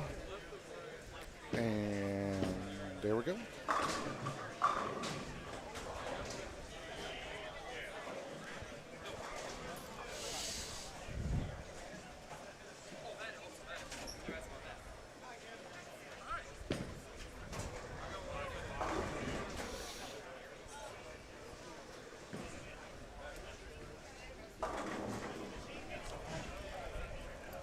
Everybody's kind of moving around. This is really the only pair going we can see. Cool, Darren. I'll be home next week, man, if you got some time. Maybe Christo says we could call the virtual YouTube bowling symposium Bowling for Soup. There you go. Name might be taken, but it'd be all right. Darren says nobody ever asks him to bowl this. Hey, Darren, would you bowl with me next year, bud? Hey, Dan Higgins. Dan?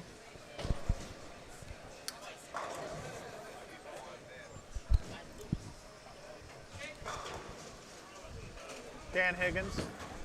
Dan, would you mind scooting my camera back a little bit? That way. Just a little bit. That's good. Thanks. Putting Dan Higgins to work here. Yep. Guy can't bowl a lick anymore. Hey, Jerry Nichols, thanks for the $10 donation here, man. Really means a lot. Appreciate it. Thank you so much for the support here of our channel. Everybody that's donated tonight, really appreciate it.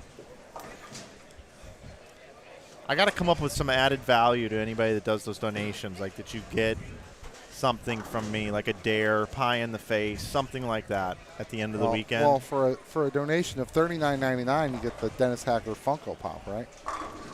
Yeah, that's right.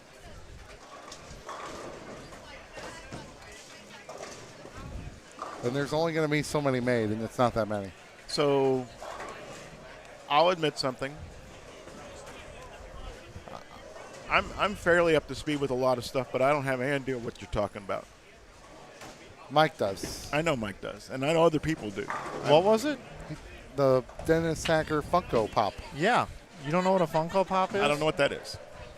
You boy. have this laptop in front of you. I'm going to have to check it out. Yes, I will, and I will it on my own time, all right? I'm working for someone right now. All right?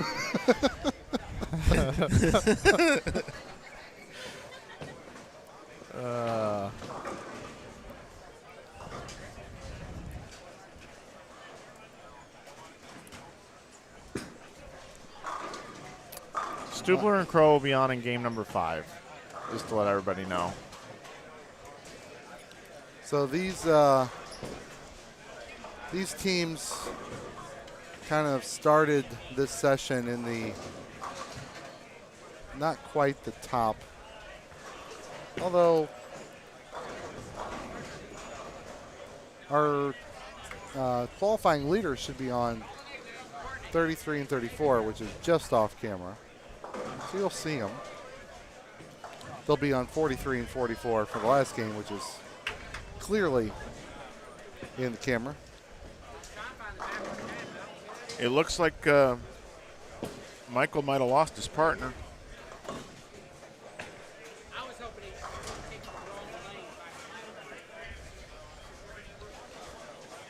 In front of us here. I'm going to jump over here to a little bit higher ranking teams, and somebody has completely butchered my scoreboard, so I will see you all in a moment. All right. There's Spencer Robarch. Good shot. We'll have to, if they both make it tomorrow, we'll have to figure out who's actually younger. It'd be funny if it was actually. I've been told that Justin is younger than Spencer, and at least it wasn't said in the chat. So it'd be funny if it was a tie. Yeah, if they were the same day. Sorry, Mike, I wasn't watching.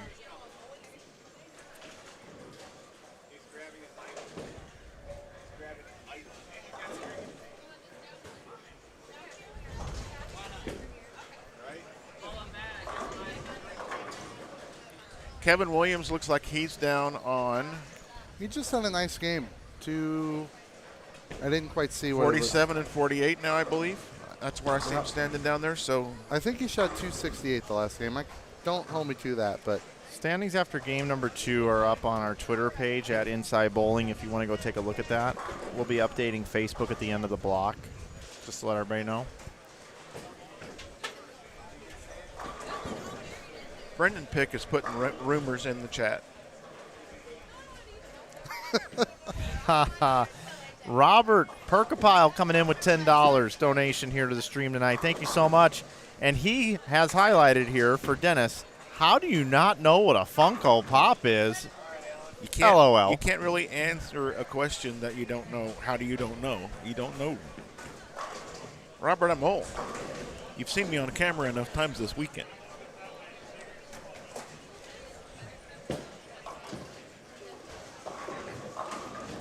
The true answer, Brandon, is that Spencer once thought he had thrown a bad shot. But it was actually a rack adjustment. Right. but he was mistaken. Yes. He just had to play the rack a little bit. It's all good. Yeah. It happens.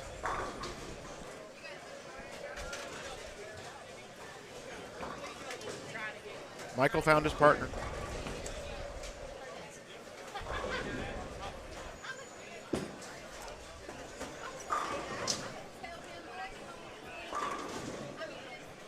Folks, not that this is not good right now. I know this is the beginning of Game 4, and we're going to see the folks in the top of the standings.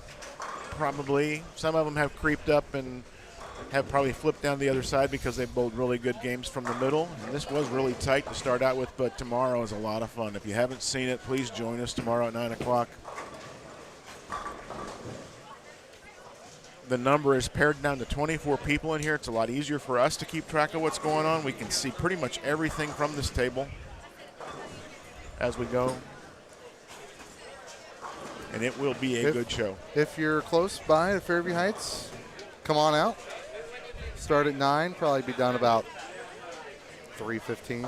You can deliver me some Mongolian beef from P.F. Chang sometime around 12:30 would be a nice time to bring me that. My cohorts can put in their request if they like. Dole and Ogle are just to our right here, just kind of off camera. Mike Dole, strike, spare, triple. Matt Ogle, spare, triple. Brad Pate. They're on fire. Spare turkey. Spare. I think that should be the new thing. Anytime Brad bowls doubles, anytime Brad bowls doubles with somebody, the other person's name is Kyle. When it's not Kyle. Right. And anytime Kyle bowls double with somebody, the first name changes to Brad. And they can keep their last name. Yeah, they can keep the last name.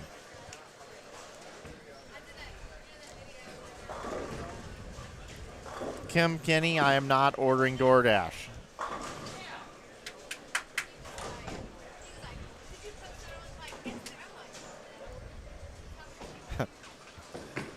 If Chris Hester was here, he'd bring a Funko Pop for Dennis.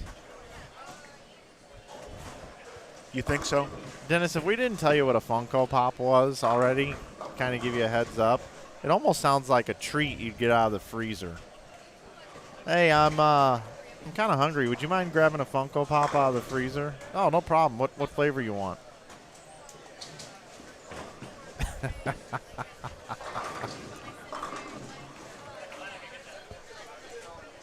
Y'all guys have your little fun with me. I can handle it.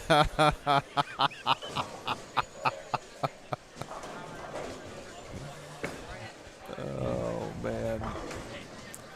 Yeah, hey, there's a couple videos you guys should go check out here that we posted from this event. We posted today on social media Mike Wolf trying to retrieve a dead wood, and he it was unsuccessful. He just decided to just keep it on the lane.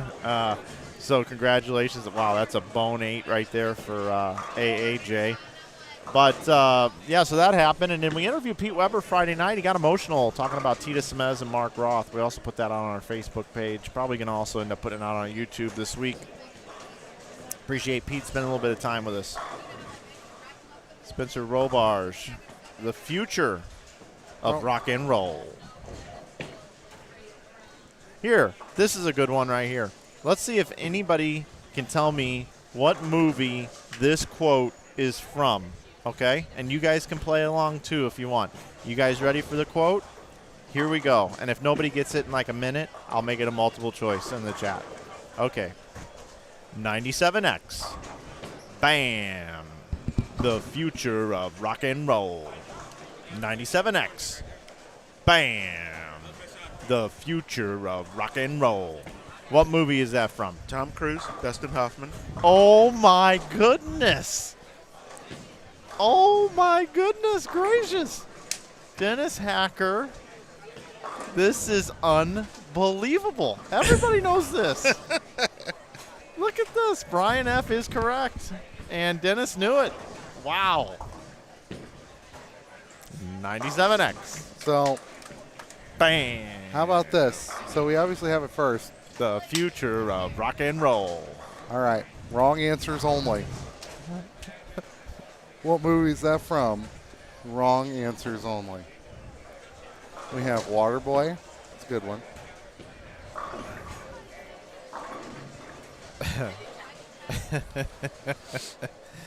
But it's so, and he annoys Charlie Babbage so bad.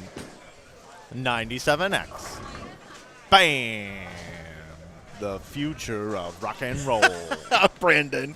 Oh, my God. Does that surprise you? Oh, man. Oh, you guys are great. Talladega Nights. The Ballad of Ricky Bobby. That's good. That's good. Matt Sanders. Strike. Maybe every time somebody strikes, I should Yeah. say that. Say it like Yogi Bear.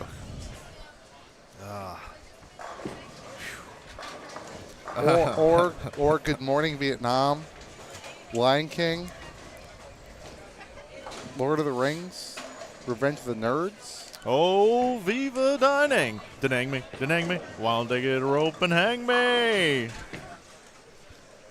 And then he's like, yeah, we got a water ball jumped out. Or how's it go? It goes, we got a water buffalo jackknife up here or something like that. And he's making it sound like he's in a helicopter. The Godfather.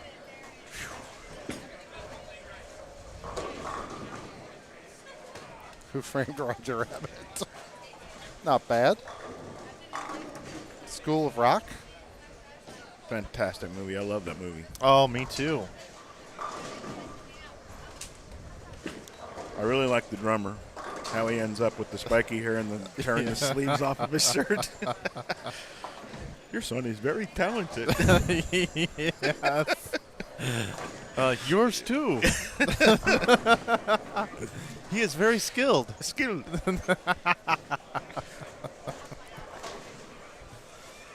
Oh, man. Shawshank Redemption. Imagine Morgan Freeman saying that line. 97X. The future. Rock and roll.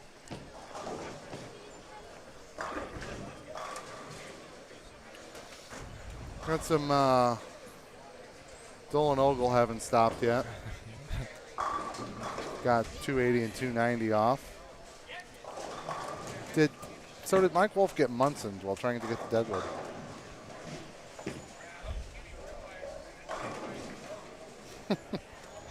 There you go. Die Hard. 97X. Yippee-ki-yay. Nah, that's not a bad one. Dennis just comes right off the top rope. Tom Cruise, Dustin Hoffman, starts naming the whole cast. The woman that plays Susanna in that movie, she is on the morning show on Apple TV if you watch that show.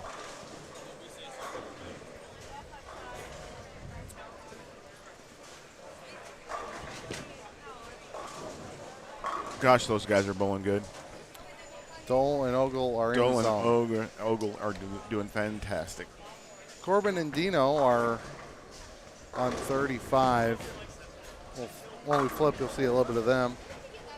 Corbin, triple 9 spare strike. Dino, front 4, 10 pin. Covers that up.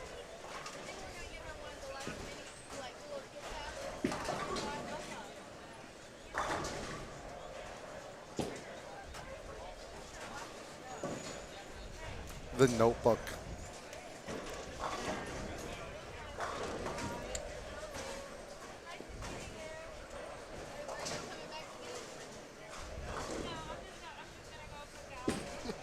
I'm gonna date myself here on the next poll question.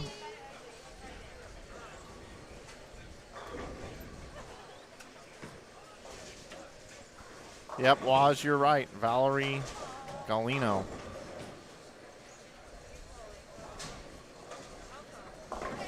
Wow.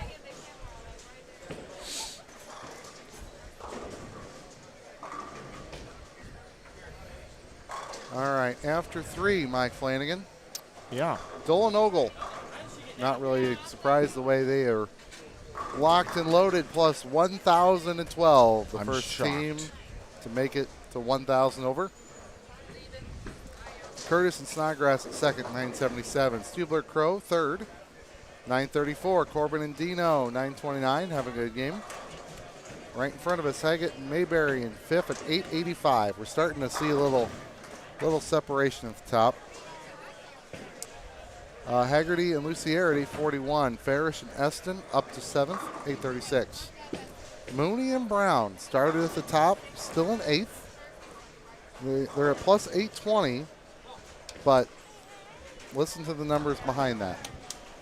Ceramic and Denton, 819. Johnson and Barta from 32nd to 10th at 809. Sherman and Pate, 806. Bone and Bone, 804. Right outside of the number, Sanders and Cook, 800 over even. There are 20 pins between 8th and 13th.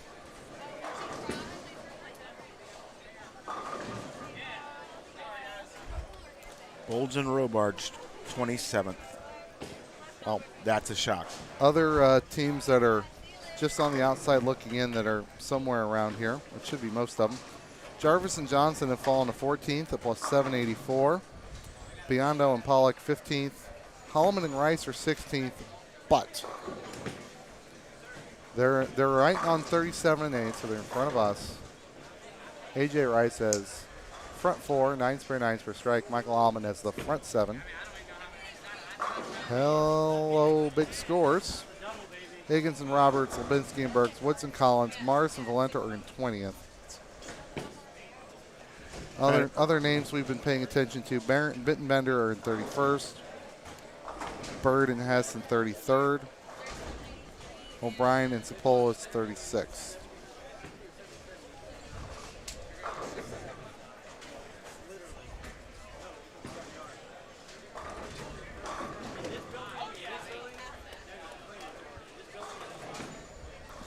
So there you go. And really, if you want to broaden it out a little bit, 6th to 16th is 63 pins. And that team that's in 16th has a big score in front of us. They finish anything close to what they have the ability to. You can have that there, Dennis. Then they'll be in the top 12.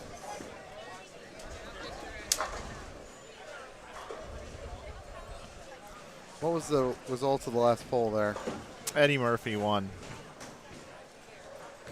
What was the question? The best or who's the who's a better comedian? Oh, Eddie Murphy, George Carlin, Richard Pryor, Dana Carvey, in that order. I think I would answer it differently. Best versus favorite. If that makes sense. Mike Dole might be both. Strike, 9 spare. I didn't see what he left. Probably should have noticed him not striking. It doesn't happen very often right now. Has the next 8. Can we flip back real quick here, Mike? Where you want to go? You know, Hang on. Don't do that. Right now- There's no great answer here, so let's just keep going. right now Nick and Kyle are yucking it up a little bit right there, Well, but they're fixing to get jumped by there's- a few people here. Yeah, the Mike Dole is far left side of the screen here. Left a 379. Got on top of it a little bit. Didn't like it. Can only, assuming he gets 266. So he can only shoot 556. Oh, darn.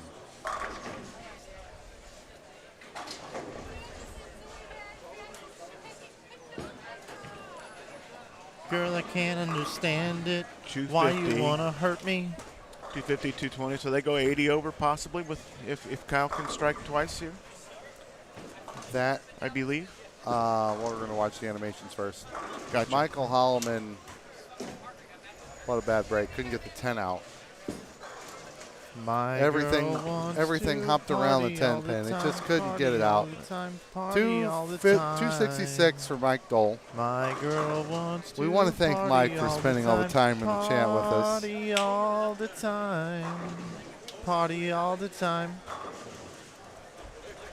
Kyle Sherman can get to 225. Nick Pate already in the books at 258. Brad Pate. There we go. Brad. I saw the Goonie Goo Goo Yeah. that's gonna message cost him. a while ago, too. Yeah. That's going to hurt him. Those 20 pins were big. Wow, Oscar Jackson coming off the top rope. $50. That's for you, Lee. Thanks for all you and Inside Bowling do for our sport. There you go. So OJ is How nice. a fellow member of the Thursday night St. Clair Men's League and a very nice man. So I think he's been bowling pretty well of late also. So OJ, thank you for supporting what we do here in our home center. AJ Rice. Those guys are going around They're going to move Sherman and Pate for sure. They're going to move from 6. They're going to move past a lot of people. Yeah. They can go 79, 68. Right.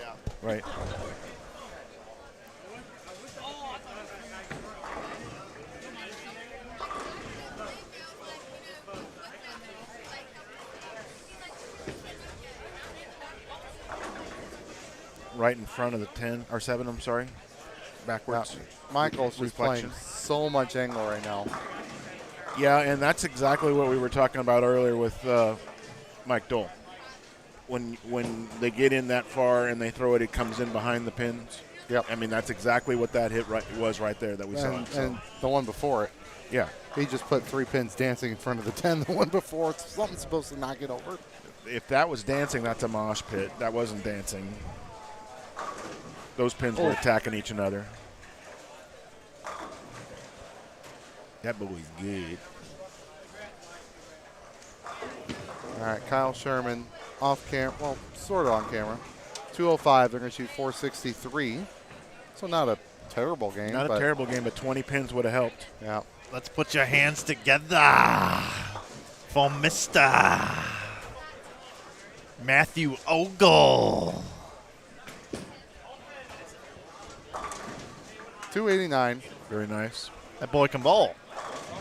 Is that another 5, 5, 5? Doing my math there right? Yeah, it's the second 555 we've had this set. We're giving you the radio call on some of this stuff happening in front of us just to help you stay updated to what's going on here. They're the tournament leaders, and they're going to remain so. Also, I saw the comment about 10 minutes ago about the golden child. I want the knife. Please.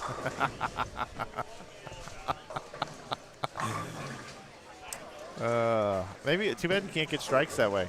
I know. I want the strike. Please. Could be a pair of 260s on this pair in front of us. You guys can't see them, but that would be Michael Hallman, AJ Rice. AJ needs 2 in the 10th for 260. Michael's already got 1 in the books.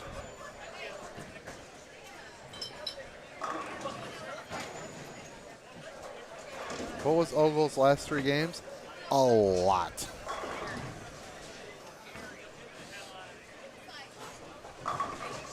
This will take us into game 5 here, folks. I just want to look at this real quick. All right, last three games, Matt Ogle, 288, 279, 289. Last 3 games for Dole, 267, 279, 266. Those are both 8s, and in Ogle's case, that's minus 11, and 12 is 23, and 21 is 44, 856. Mike, you're lagging. The rich get richer, I guess. That's just crazy. Pair of 8s. This is them. They're just looking down. Those are pocket aces. Oh, and then there's the Joker. We got pocket aces and the Joker in Texas Hold'em.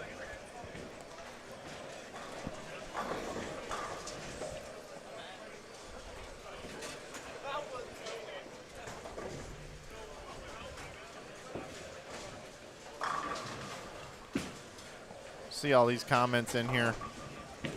You know, yeah, I've been watching, and everybody's kind of all over the place. People are still talking about conversations that we had 10 minutes ago. But that's great. You know, and that's spectacular what we just watched in front of us there with, you know, looking at his score sheet but watching that game. And there are folks in the world, many, many folks in the world that would have a doubles game like that and fly for a week. Right. And these guys are doing it for a living.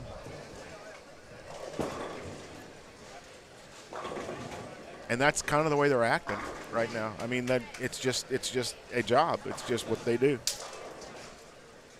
I guess it has to get that way so that you can do it more often than that. Oh, ladies and gentlemen, we have our field reporter here showing the Game 3 standings are available over on Inside Bowling Twitter. So appreciate that very much, Kimberly.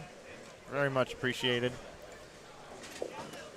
And I have now decided, since all of you have got me all riled up with all these donations here tonight and all of the movie talk, I will not be going to sleep tonight.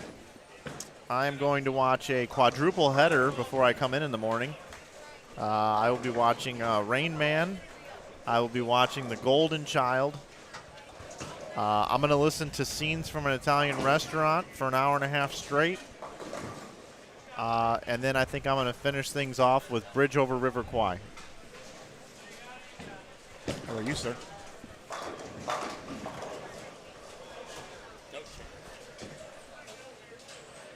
Shoot 600. Yeah, that's what you got to do. Don't tell me you're not There's capable. Spencer. One double cheeseburger and fries at a time. We're, Valenta's in the booth right now. so we were wondering if you guys bowled a trio tournament. If you guys were to bowl a three-man, would you have a friend have soda? No, milkshake. Milkshake. So in case if they bowl bad, it's just like regular McDonald's. They won't have it anyway.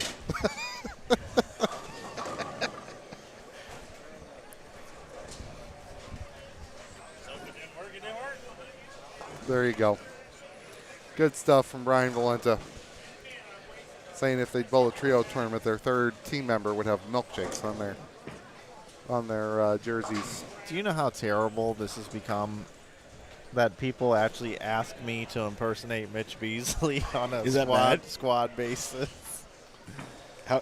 I'm so out of practice with Yeah. this. I did okay earlier. I had Parker laughing. Yeah, you did that. I mean, I'm not. Has he heard you do that before? I don't know if he has or He not. might not He have because probably the way he hasn't. was acting, I don't think he'd heard that before. Yeah, he thought that was But I'm great. sure he's heard it for real. So that's the thing. That's what he was laughing so much about. All right, one more game.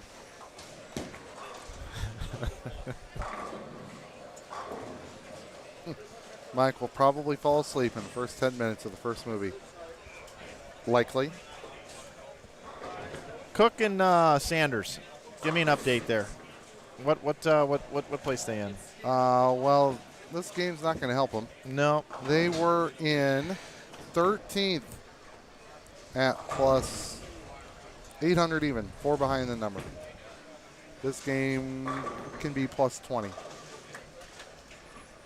Noah O'Daniel, that's probably close to my favorite Eddie Murphy movie right Yeah, there. that is a great one. Ralph Bellamy, Don Amici, oh my gosh. And then when they show up in that cameo in Coming to America and they hand him that bag of money. Yep.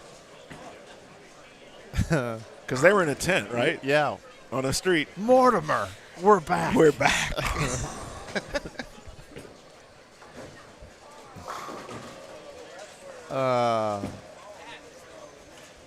I can see. Oh, Jesus, it's a miracle. I can see. Thank you.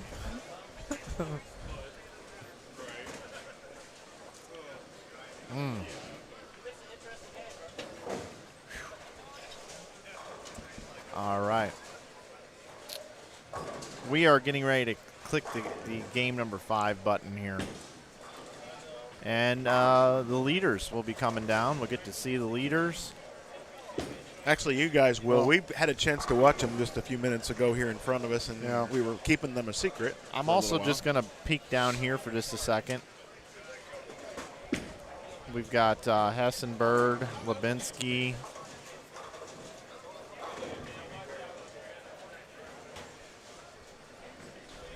Yeah. So on 43 and 44 are going to be the two teams that started this block in first and second. After 3 games, Mooney and Brown were 8th at 820. Really? Eddie Flanagan just bowled his highest game with a clear wolf. 250. Wow. Stubler and Crow are in third at 934.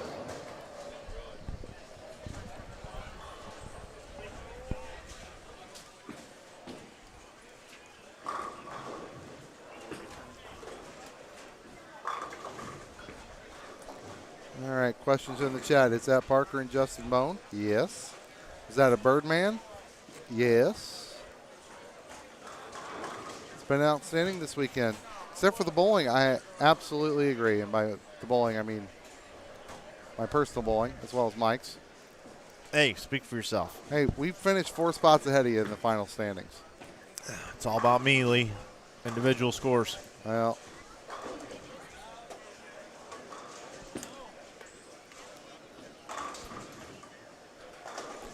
we were even on the end of one page, and you were on the next page. You know, way down there. It's a good song. Way down we go, go, go. Aaron O'Brien says I'm supposed to be quiet. What else is new? What a year Tom Hess has had. PBA 50 Rookie of the Year. PBA 50 Player of the Year. World Champion in Dubai. Bowling Holiday Doubles made the cut. That's right up there with all the rest of them, right? I'm sure he did some other stuff. It's Mike Sapolis.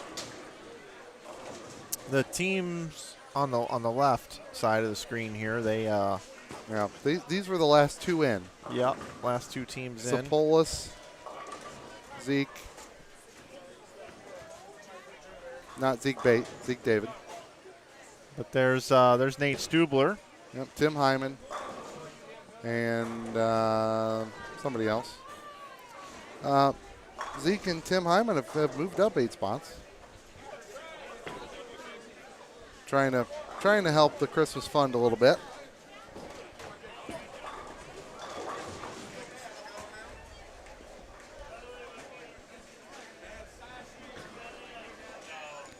Again, everybody, this tournament wouldn't be possible without our title sponsor, Hammer. If you're looking for a new bowling ball purchase, make sure you check out a new bowling ball from Hammer, or at least a bowling ball from the Brunswick family of brands. Also would like to thank everybody for the donations here tonight. You can also help support us by picking up some merch over at our InsideBowling.com merch shop. You can use coupon code YouTube to save 20% off this weekend. We'll get it to you in time for Christmas. Well, Mike, I can get, do you make a Cyborg Pearl shirt that I can wear to bed? Because I got the ball on the nightstand that I used. The ball to win my title in Reno. Yeah, Mitch, that's not a problem whatsoever. You could pick one of those up, but I thought you switched companies, Mitch. Oh, hell. Yeah, what was the brand? 900 Global, Storm, and Roto Grip. Got to move further left. Balls have a lot of back end. Get in front of the ball return.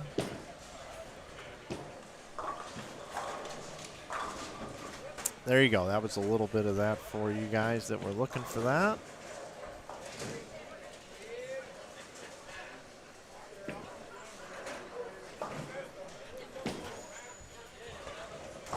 Wow. It's 11:01. Cam Crow with a strike. Charlie Brown looking for a double. Well, guys, can you predict maybe a cut number here? Might be a little. Very difficult. So we were talking about 970, and then I said we should subtract the 17 from the first cut. And Mike said, no. If the team in 12th went average 230 for the last 2 games, it'd be at 920. Scores, I think, will be a little higher than that. So I'm going to stick with 953.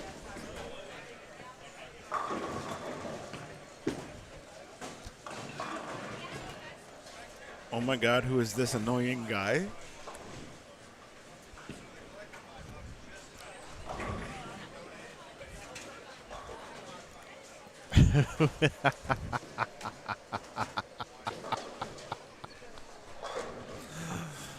Somebody just called Mitch Beasley annoying.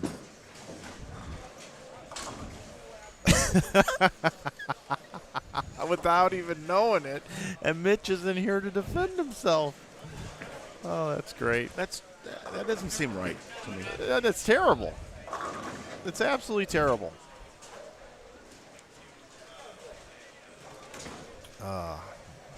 You should hear Mitch Beasley impersonate himself with me in the booth. That happened at the Bradley Open a couple years ago. Oh, that was funny. That's somewhere on our channel. Oh, man.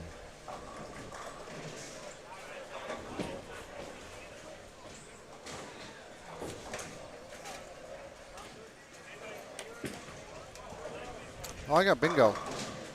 I got buzzword bingo. Oh, yeah? Cyborg, Pearl, and Jelmar. Free space. Chris is present. And 300. What do I win?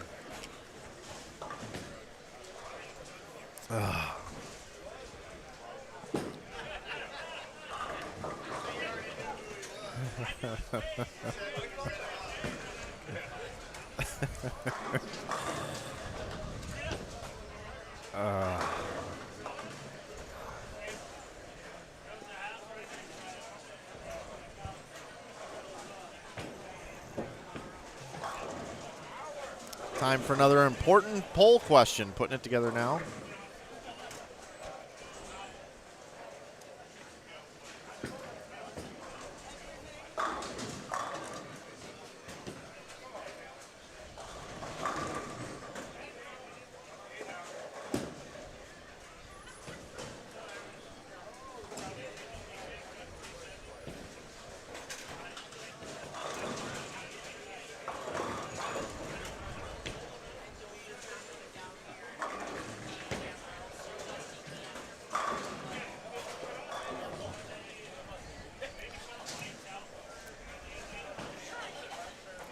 What should Mike eat tonight? Jack in the Box tacos, steak and shake meal, Emo's Pizza, Square Beyond Compare, or White Castle? They would be the Square Beyond Compare if Emo's didn't take it first. In Mike's mind. Remember, Dennis, when we answer, we have to sit with them tomorrow. I know that. Okay. I have all healthy options here. Hi, Trenton. I don't even care where they are. I don't think you can just flip to the bones. I don't think you can just do that.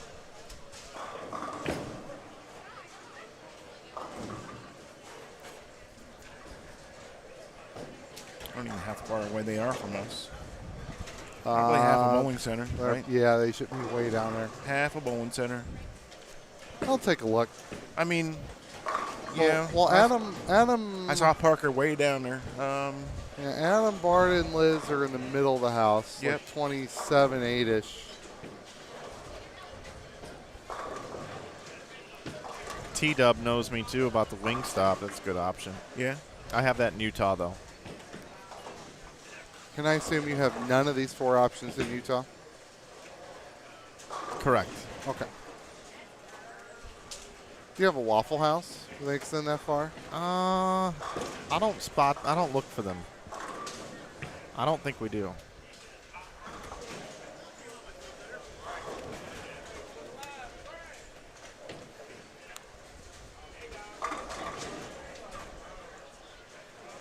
Finally, we got one, Dennis. Yeah, I see. Finally, we got one for you. Yep. I lose. I lose the bet. Thought that would be within the first 5 minutes of the broadcast. Yeah, I know.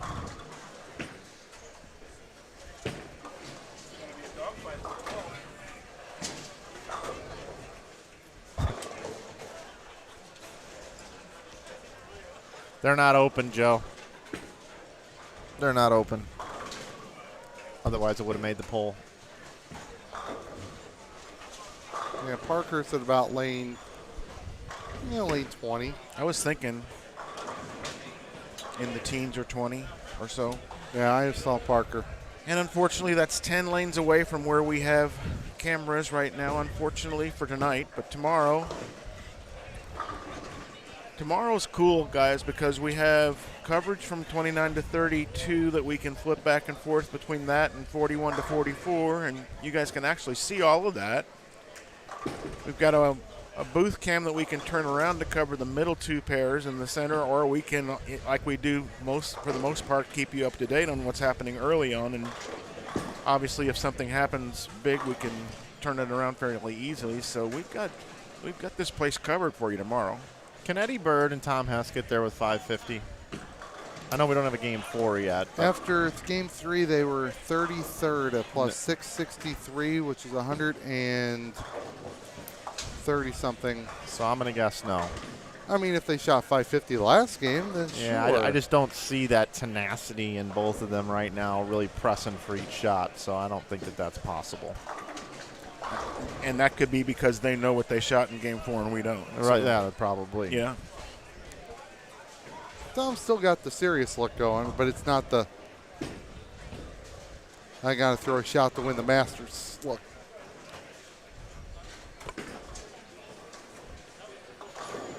Trenton, I mean, he's got the front 7. I mean, he's trying. Trenton, you did see them on this camera. However, not right now. But these guys are moving or skipping 4 pairs in between every game, and so they go all the way across this this 50-lane bowling center in 5 games.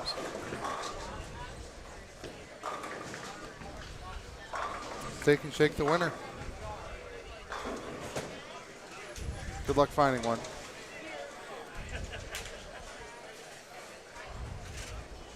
I mean, I hope you do. They're just not as common as they once were.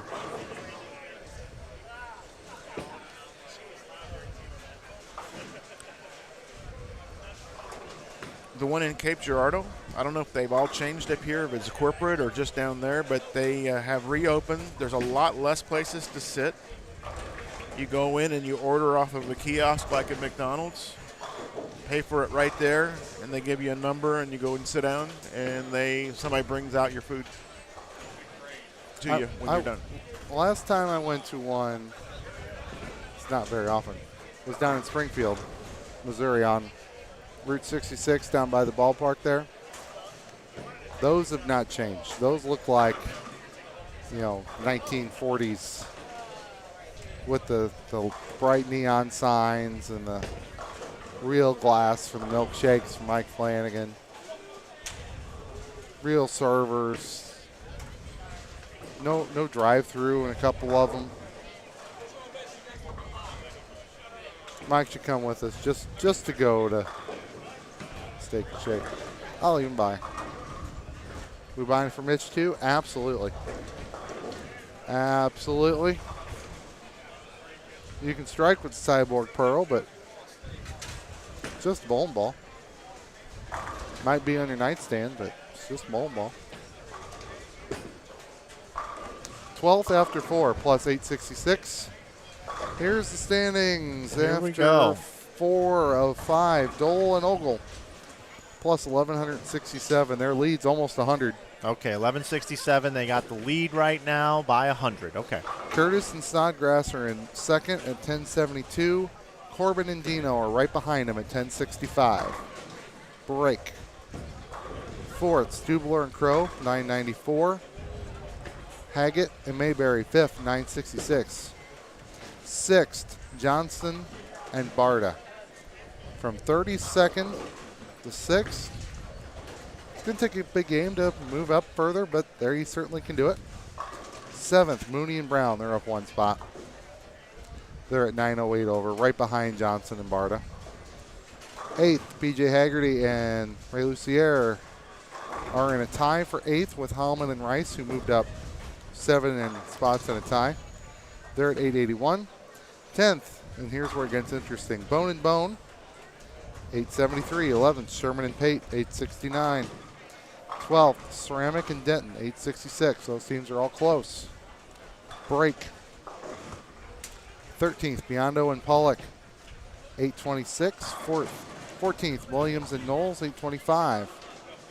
15th, Higgins and Roberts, 821. 16th, Sanders and Cook, 820.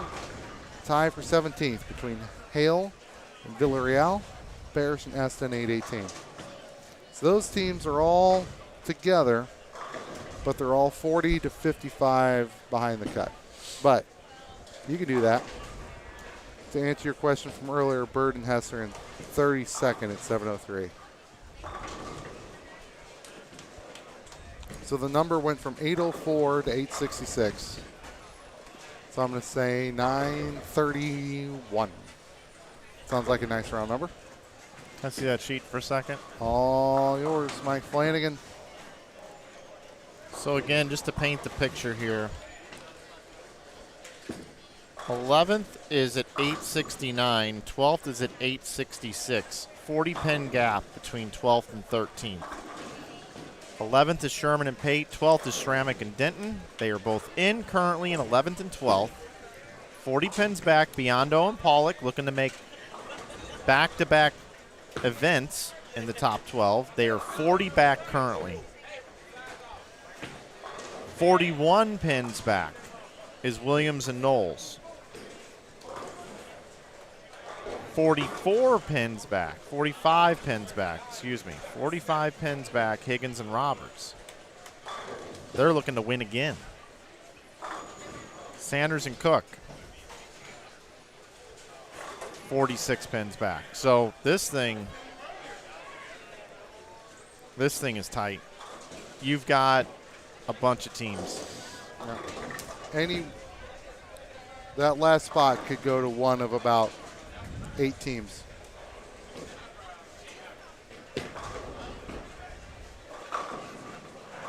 Well, Dennis can really crunch those numbers. That's all I can say. Yes. Comment in the chat about Steak and Shake. Yes, there is one in Collinsville. I just don't think it's open this late anymore. I would check, Mike, before I go. I'm not going that direction. Cameron Crowe here, quietly looking to bowl 270.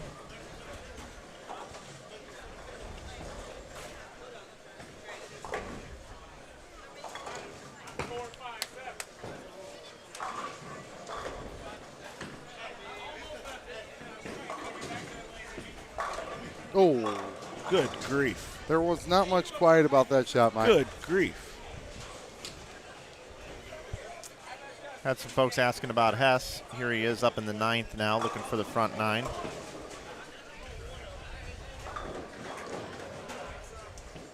Stubler and Crowe are in 4th currently, 994.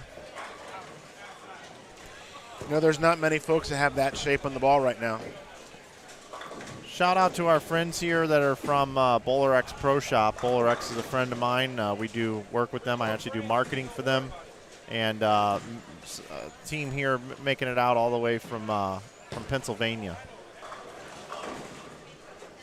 That's pretty awesome.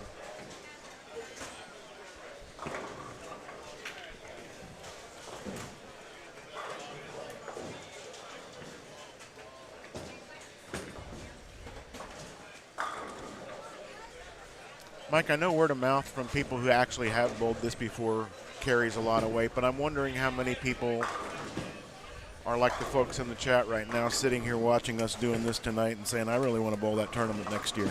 Yeah. And that's where some of these people came from right now. Oh, that are here. absolutely. That's got to be, don't you think? Dave wants to know what's 13th. 13th is 826. 866 is 12th. Who was that team in 12th there, Mike? 12th is Schrammick and Denton. I'll go find them. 13th is Biondo and Pollock. Because at 12th, they're 40 ahead of everybody. So if they have a hiccup, opens a lot of doors. Yep. They shoot 5-12, closes a lot of them. Yep.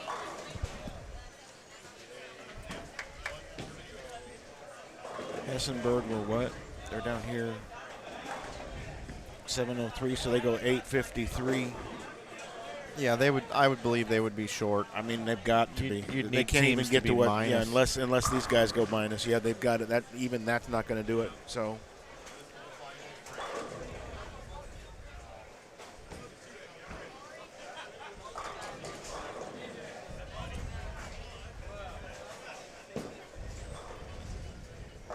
And not that it hasn't happened to other people, but I watched some of their carry in the latter part of qualifying today, and one of the games in this semifinals, and it was just horrendous. It seemed like everything bad that could happen to him did. So.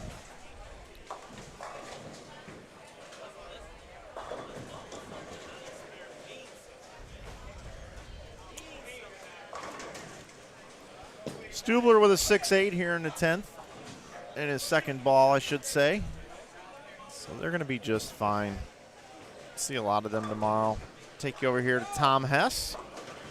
Working on the front nine, looking to finish things off here tonight with a perfect game. Open up a present on the live stream, maybe.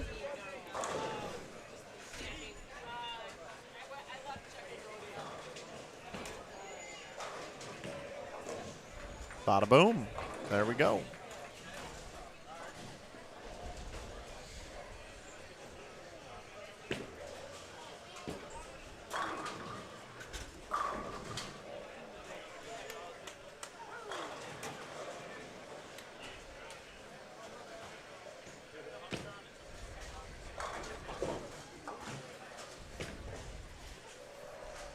As Ryan Burks just threw a shot there for you, finishing out his game, can shoot 2-0.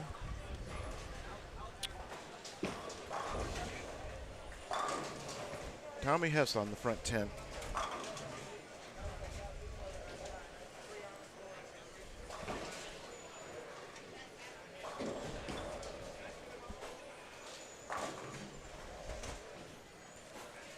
Yeah, tomorrow's going to be a blast. Yep. That's too bad. Got it a little right early. Solid 4 on that one. The ball did go down the lane. I was hoping he was going to shoot this because I think whatever he opened under the tree was going to sit right next to that gold medal from Dubai. Oh, I thought so on his too. trophy ship. I It's thought got so to be. too.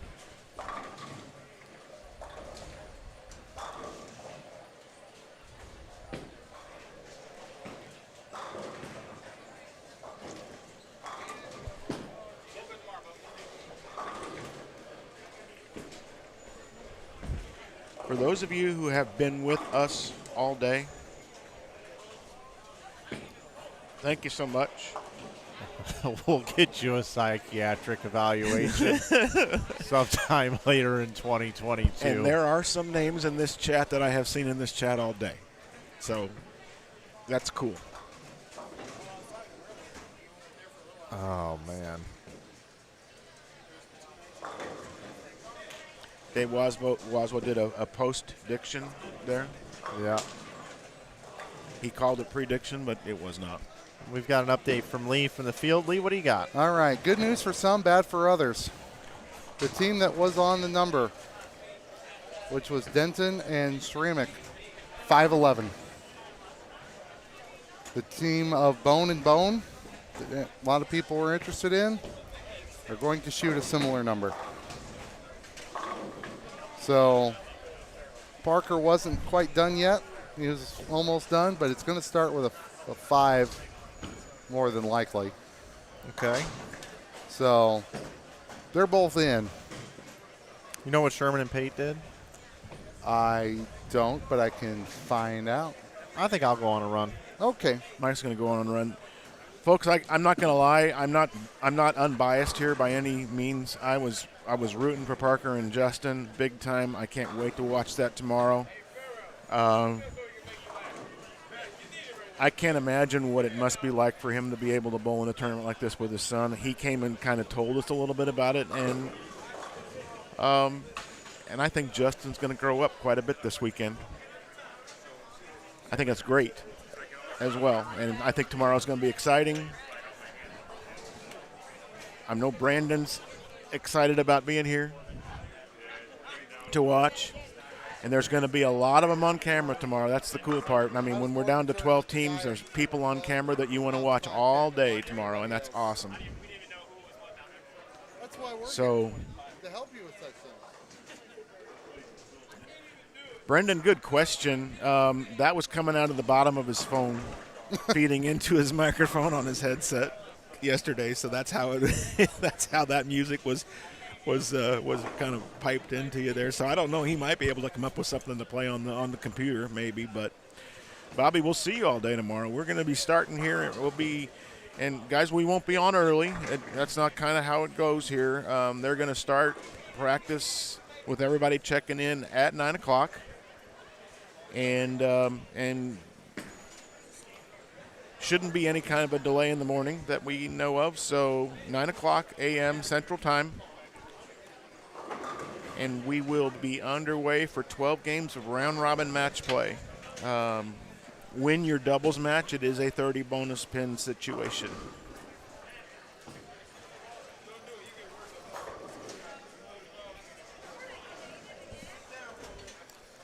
All right, the bowling on the screen is almost the last of the bowling. We had another rack issue on 41. Zeke David was throwing a good shot, and then the rack said, Gotcha. ha ha ha, you didn't say the magic word. Ha ha ha. T-Dub wants to know, is it open for people to come and watch in person tomorrow? Absolutely. Yes. St. Clair Bowl, Fairview Heights, Illinois. Put it into your maps on your phone and come and see us. No charge to get in. There is a charge. Oh, like Well, and subscribe to the YouTube channel. But you can't do that in person. You have to do it sometime when you're doing it like right now. So like and subscribe in this YouTube channel right now, and that's all it takes. And just come and tell us that you did it. We trust you. Comment. My wife will be ready for this to be over. All I have done is watch bowling. Well, for the low price of $499.99. We'll keep going tomorrow all day. Tom Malachowski, how you doing? Single game matches for milkshakes. Oh, yeah. Lee versus Mike Flanagan. As long as Jeremy is willing to pay for it. And it's your excuse to not do something else. Happy to help.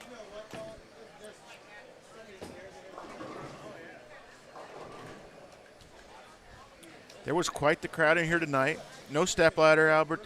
12 games. And Mike said this best yesterday. They bowled 8 games of qualifying. They bowled 5 games again tonight. That's 13. They're going to bowl 12 games tomorrow. That's 25. That should be enough to determine a champion. There's no reason to make it a one-game match after that. It usually comes down to the top 2 teams anyway. Not always. Sometimes that third team is rooting for a split. And try and put a.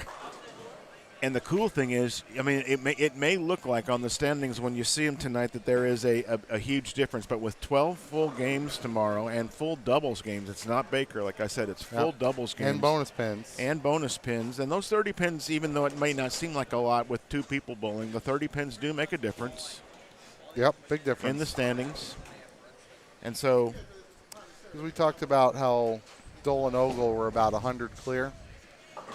Somebody bowls them tomorrow. They win by 70. That's 100 pins. Yep, there it is. Boom. Just like that. More questions in the chat. Is Tropicana still open? Yes. Should be an awesome day of finals. Yes. How many bonus pins? 30 per game. Thank you. You're welcome. Look at that. 30 total too, Brenda, not 30 per person. So, Gonna stay up all night? I don't recommend that. I don't recommend that because we sure aren't. There was a time earlier tonight, Lee, and I'm like I said, normally you start dragging in between squads a little bit when you're not active, and you get back in the booth and things are happening and your brain's engaged, and it's fairly easy to stay awake then. But there was a time that I opened my mouth to speak tonight and a yawn came out. So it's time to get some sleep.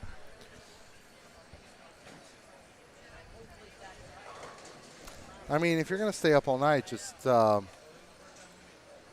watch one of our archive shows, get us some views. There you go.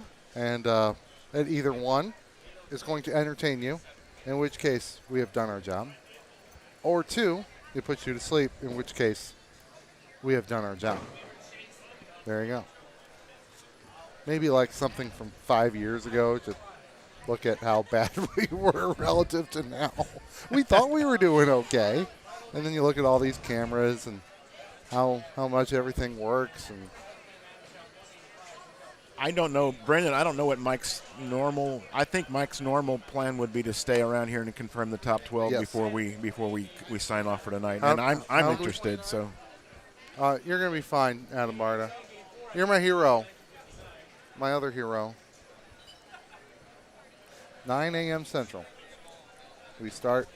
Might actually start on time. You only got 24 people have to show up. Yep. Somebody will show up at 8:55. But Well, all Jerry told them was be here ready to bowl at 9 o'clock. He didn't tell them they had to get here and be warmed up or do their exercises or arm twirls on the approach or anything like that. So.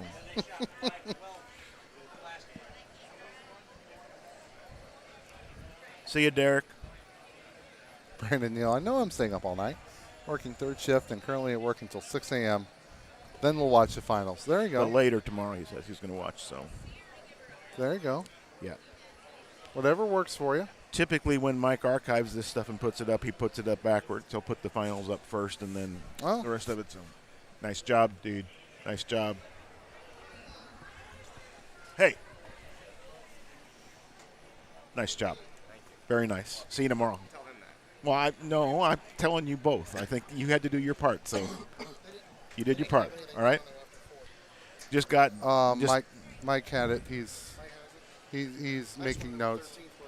Well, it was 40 behind 12th at 8. So I just got the opportunity to tell Parker and Justin as they were passing, nice job, and Parker gave me a thumbs up, and Justin said, "Tell him that." So, I'm figuring that he might have bowled a little better than Justin today. And remember, we asked that question yesterday: who was going to have the bigger score of the two? Whether it was going to be Parker, whether it was going to be Justin. So it might have turned out that experience won today, but that's okay, because the experience gained by the younger one is going to be worth a whole lot going forward. I think there's a lot of growing up that's going to happen this weekend, and that's awesome.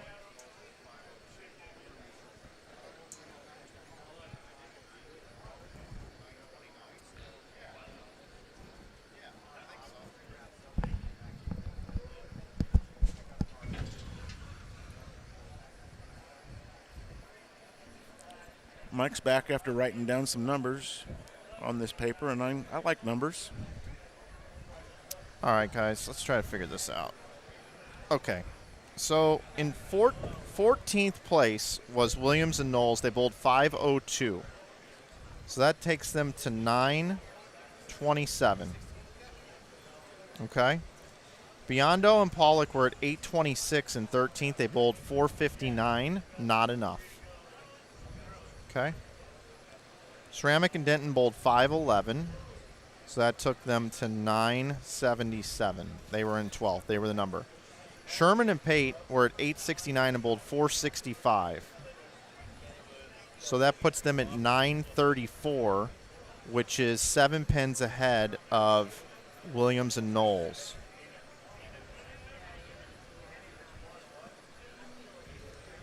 Bone and Bowlen bowled 5:14.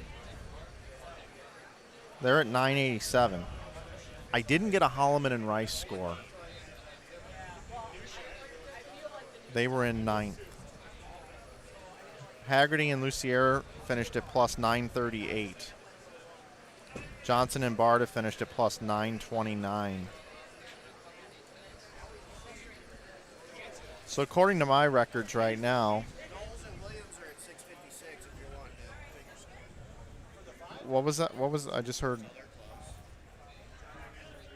I'm sorry, 927. What do you have there? Williams and Knowles finished at 927. That's what he's verifying that's true. Yep, 927.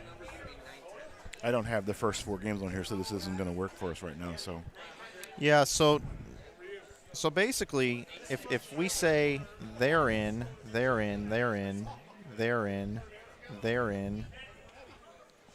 Mooney and Brown, do we know what they bowled the last game? that was on 43 and 4, correct? Yeah, I think they bowled okay. From what I saw. Haggerty and Lucier are in. So 43 and 44, we had a 452 and a 471. I don't know who's Put 'em this in. who's. That's enough. Holloman and Rice. It's a score we need to know. And they would have flipped on the other end, right? They don't. I didn't see him. I didn't see him down there Okay, either. so I wonder if Yeah, they they were. would have flipped way down. Well, they bowled here, so they would have skipped 1, 2, 3. They would have bowled on 45 and 6, right? Okay, Is that correct? maybe 1, 2. No, 47 and 8. They skipped 4 pairs. Skip 4 pairs. They skipped 4 pairs. 2, Okay, 3, 4. 47 and 8. So they would have been on the end pair down there. So Unofficially, if Holloman and Rice bowled a I got a 450 or I better. got a 5 something and a 473. All right, so I'm going to assume they're in. So the way this thing shakes out is I believe Sherman and Pate are going to stay in 11th at 934. Or actually, no, they're not going to stay in. 11th. 934. I think they're 11th, and I think Johnson and Barta are the number at 929. It's really unofficial. A lot of incomplete information, but right now that's what it's looking like. Can I take a look there, Mike? 929. I'm going to go snoop around. So it is confirmed, folks. We are going to give you a top 12 number here.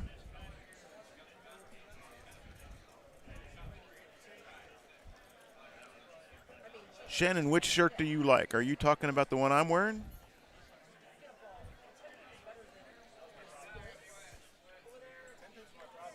This is one of those that are available on InsideBowling.com, and they come in multi-colors. You can get them in whatever color you'd like. So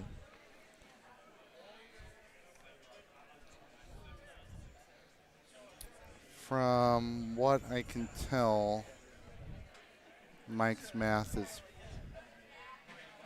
generally suspect, but I think this one's okay, unless there's something we don't know.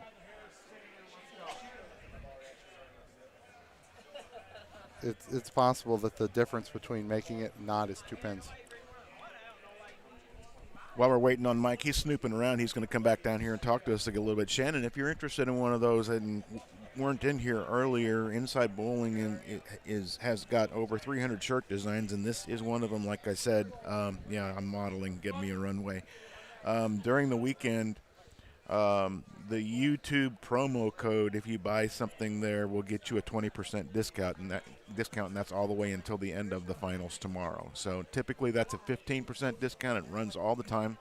If you know that he's got a YouTube channel and you put that in there, and for this rest of this weekend until the tournament's over, it is 20%. So what's the cost to join this tournament? It is $200 per person, $400 for the team.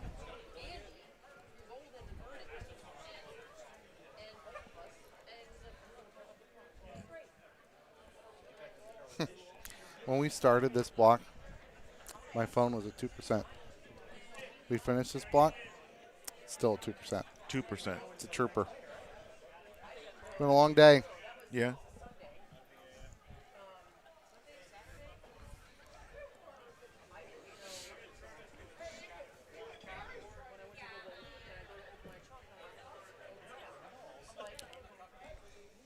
They typically do the normal thing for cashing, right? The bottom cash is probably the entry fee back, and goes up from there. I believe. No. No. There aren't as many expenses pro rata compared to some other tournaments. Okay. So Jerry always likes to make sure that last cash gets a profit of some sort. Remember, none of these teams are last cash. I understand that. I mean, they were asking what the last cash was earlier. I don't know. It's 400 for a team. I'm guessing it's at least 500 or 600. Got it. Okay. But again, I have not seen a prize list. Josh, I haven't seen the top prize list either, but I will tell you that first place is 10,000. So, Which by rule means second must be at least 5. There's no rules that govern that in something that's not certified. You may do whatever you'd like. Jerry still tries to follow him. Gotcha. Okay. It could be more than that.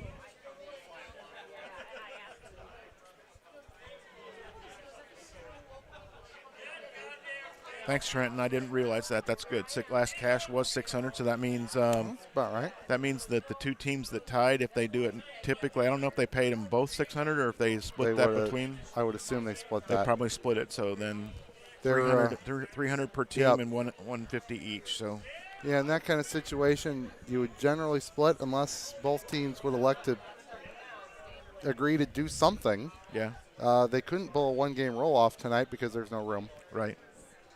They could have agreed to bowl it And tomorrow. I don't know. Chaz Brewer was in on that, and he's on his way home already. I know that. So I'm assuming that's a split. yeah.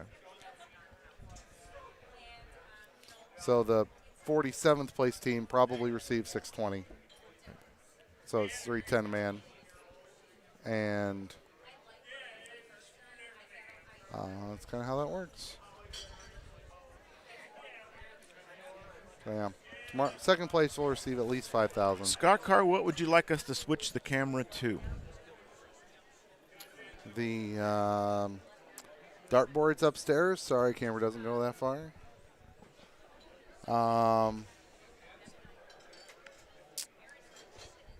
Rich Orff chatting it up over there. I mean, I guess we could. It does not appear, Jeff, it does not appear that Kevin and They might be too short. I believe that we don't think that they did. Mike's checking it out, but Yeah. we don't think that they did. And Jeff Phillips has confirmed that 48th was split. There you go. Yeah. It's one of those where it's like, well, you're not going home with nothing. But one more pin turns into $300 for the team. $150 combined. Was there ever a pinball stream with just Spencer Robarge? I mean, far dumber things have been streamed online. And from what it sounds like, he's pretty into it. So he might be able to teach us a thing or two or 3 or 20. Tell Rich I said hello. I'm sure he'll be back tomorrow. He has meandered away from us. Where did Hess – did Tom Hess shoot 300 last game? I was looking at something else. No, he left a 4-pin on the 11th shot. All right. Mike Flanagan has returned. I have it, but I want to – they just emailed it to me. I want to show everybody at home. Okay. We were right. Mike Brendan Pick has reminded everyone that my guess before the game was 9:31. Well, that's just wonderful.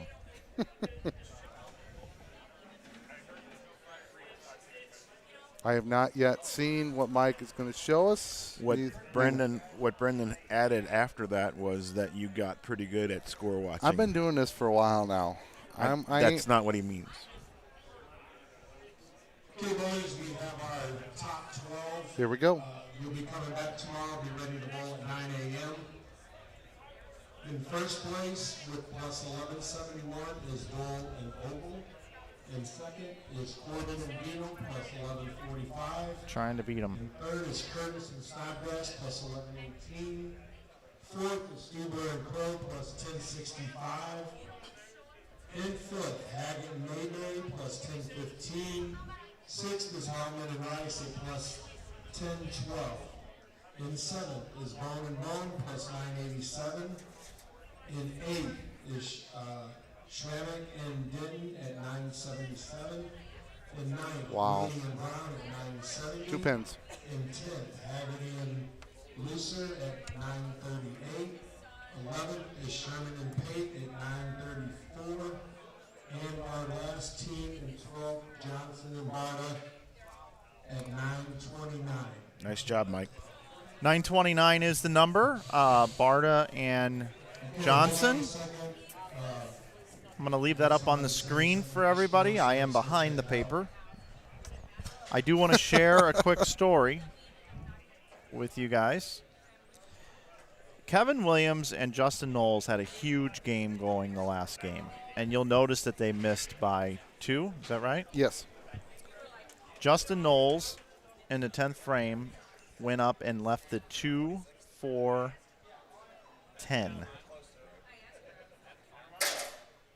And got count. See, right-handed. Lefty. So through the beak. Yeah. Oh, Jerry says hold on. Oh, we've got a hold on. Jerry says hold on. We're holding on. So Knowles opened in the 10th frame. I watched it right in front of me.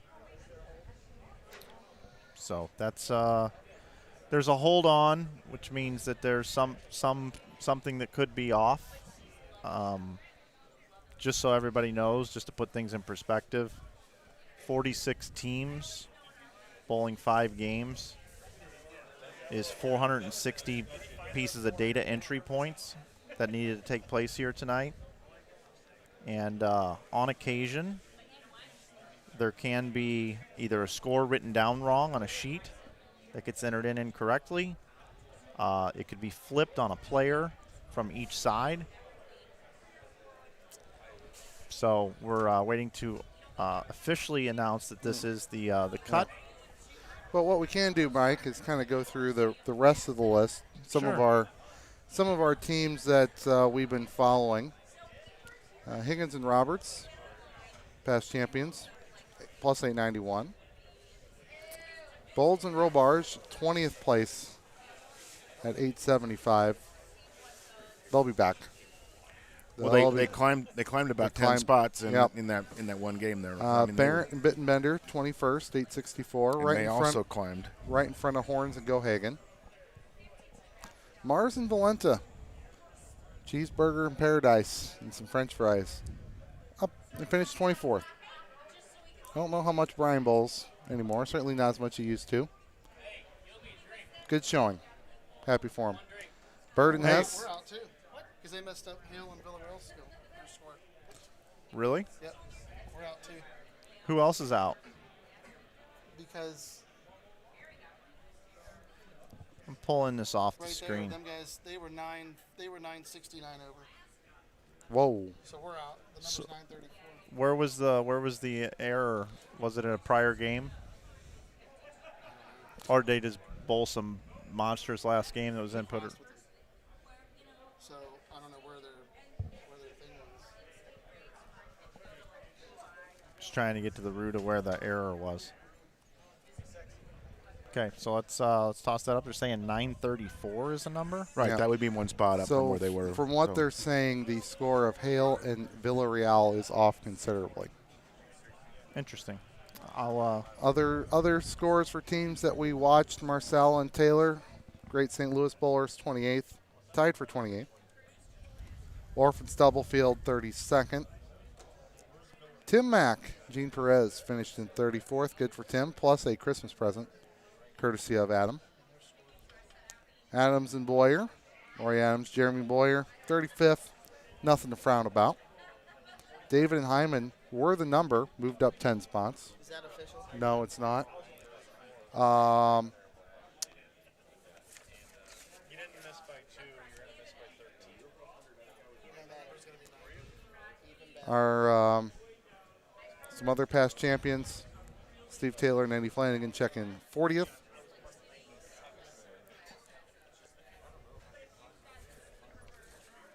Decent showing from the St. Louis side.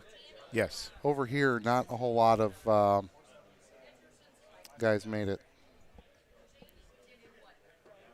My fault.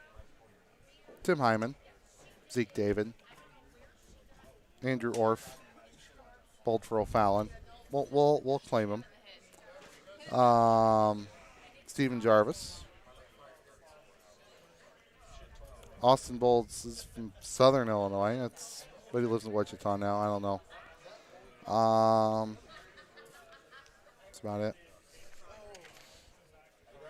All right, so they're double checking everything and triple checking everything and quadruple checking everything. Right. Slide rule, abacus.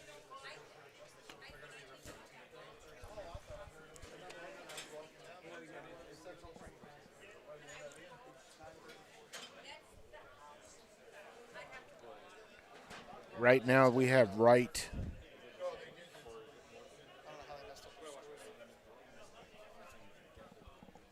Right now, the sheet that we have right now has Wright Mosley. Is that what we're asking about here, Wayne? If anybody's got an extra 3-well storm, just place them up the counter. If anybody has an extra 3-well that they messed up, we have a bowler missing this. What I get, Eddie, what's the 9 for?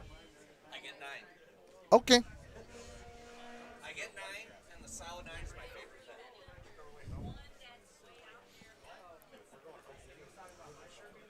So if Wayne is asking about Wright and Mosley right now, they're listed in 39th at plus 665 after 5 games tonight. However, this is what I'm holding is not an official document yet. So, Yeah. All right, Mike is back with something that, well, we'll let him tell us what it is. How about that? Guess who's back? hi, Mike. Back again. Michael's back. Tell a friend. Guess who's back? Guess who's back? Guess who's back? Guess who's back? Na na na na na na na na. Can you please read na, the scores, na, Michael? na. Well, what do you think happened? Villarreal and Hale have moved to 10th. There was a scoring input issue, and it's not on the tournament office. It was a score that was written down incorrectly, from what I saw. One sheet, it was just numbers just didn't make any sense. So, yep. In 10th, Hale and Villarreal, which moves Kyle Sherman and Nick Pate to 934 as the number. So, Johnson and Barta get bumped out, and Villarreal and Hale make it in. So, again, just if you're just joining us, these are the teams that we'll have here tomorrow bowling for the title. Dole and Ogle, Corbin and Dino, Curtis and Snodgrass, Stubler and Crow, Haggett and Mayberry, Holloman and Rice, Bone and Bone, Schrammick and Denton, Mooney and Brown, Hale and Villarreal, Haggerty and Lucier, and Sherman and Pate. That's what we have. They're going to all come back at 9 a.m. Central tomorrow, Mike. Yes, they 12 are. games. Come on back and watch us. One of those 12 teams Mike just listed will win $10,000. Merry Yep. Christmas to them. We'll see you then. Anything you guys want to say before we get out of here? I'm just sitting here imagining the number of times we get to say Brad Pate tomorrow. Oh, yeah, that's true. That's a good point. It's going to be a great day. I'm out. I made it through the rain. No, I made it here today. I made it through today after bowling yesterday, which is huge win, huge bonus for me. So we do need to wrap this up. But, hey, folks, the donations tonight that you guys sent in, the support of the Inside Bowling Store, the support we know that you're going to give our title sponsor, Hammer, and the Brunswick family of brands for supporting this event. Thank you guys so much. It means a great deal to us. We love doing this, and we're looking forward to tomorrow. All right. Very, very much. It's going to be fun like always. So we will get started at 9. We a little bit later start tomorrow for us, an hour later. And we should be wrapped up around 2 o'clock. So looking forward 3. to this one. I think we'll be done by 2, but that's just in my opinion, Lee, which Yeah. means nothing to you, so we're good. That's It's- why this What works. time is it? It's 10 till midnight, right? It is. I can say Derek Mattson is a shit disturber on the line. Oh, you can. Oh, he's been stirring it up quite well. All right. All right, so for everyone here, for my two colleagues here in the booth, I want to thank everybody that joined us today on the stream and took time to sit down in the booth and get through the day with us. I want to thank Jerry Anderson and April and the entire tournament staff. I want to thank Matt Schellebarger and the entire team here at St. Clair Bowl. I'm Mike Flanagan. Thanks for joining us tonight for our InsideBowling.com broadcast. We'll see you tomorrow morning. It's when all the fun begins at 9 a.m. Central Time. Have a good night, everybody. We will see you then.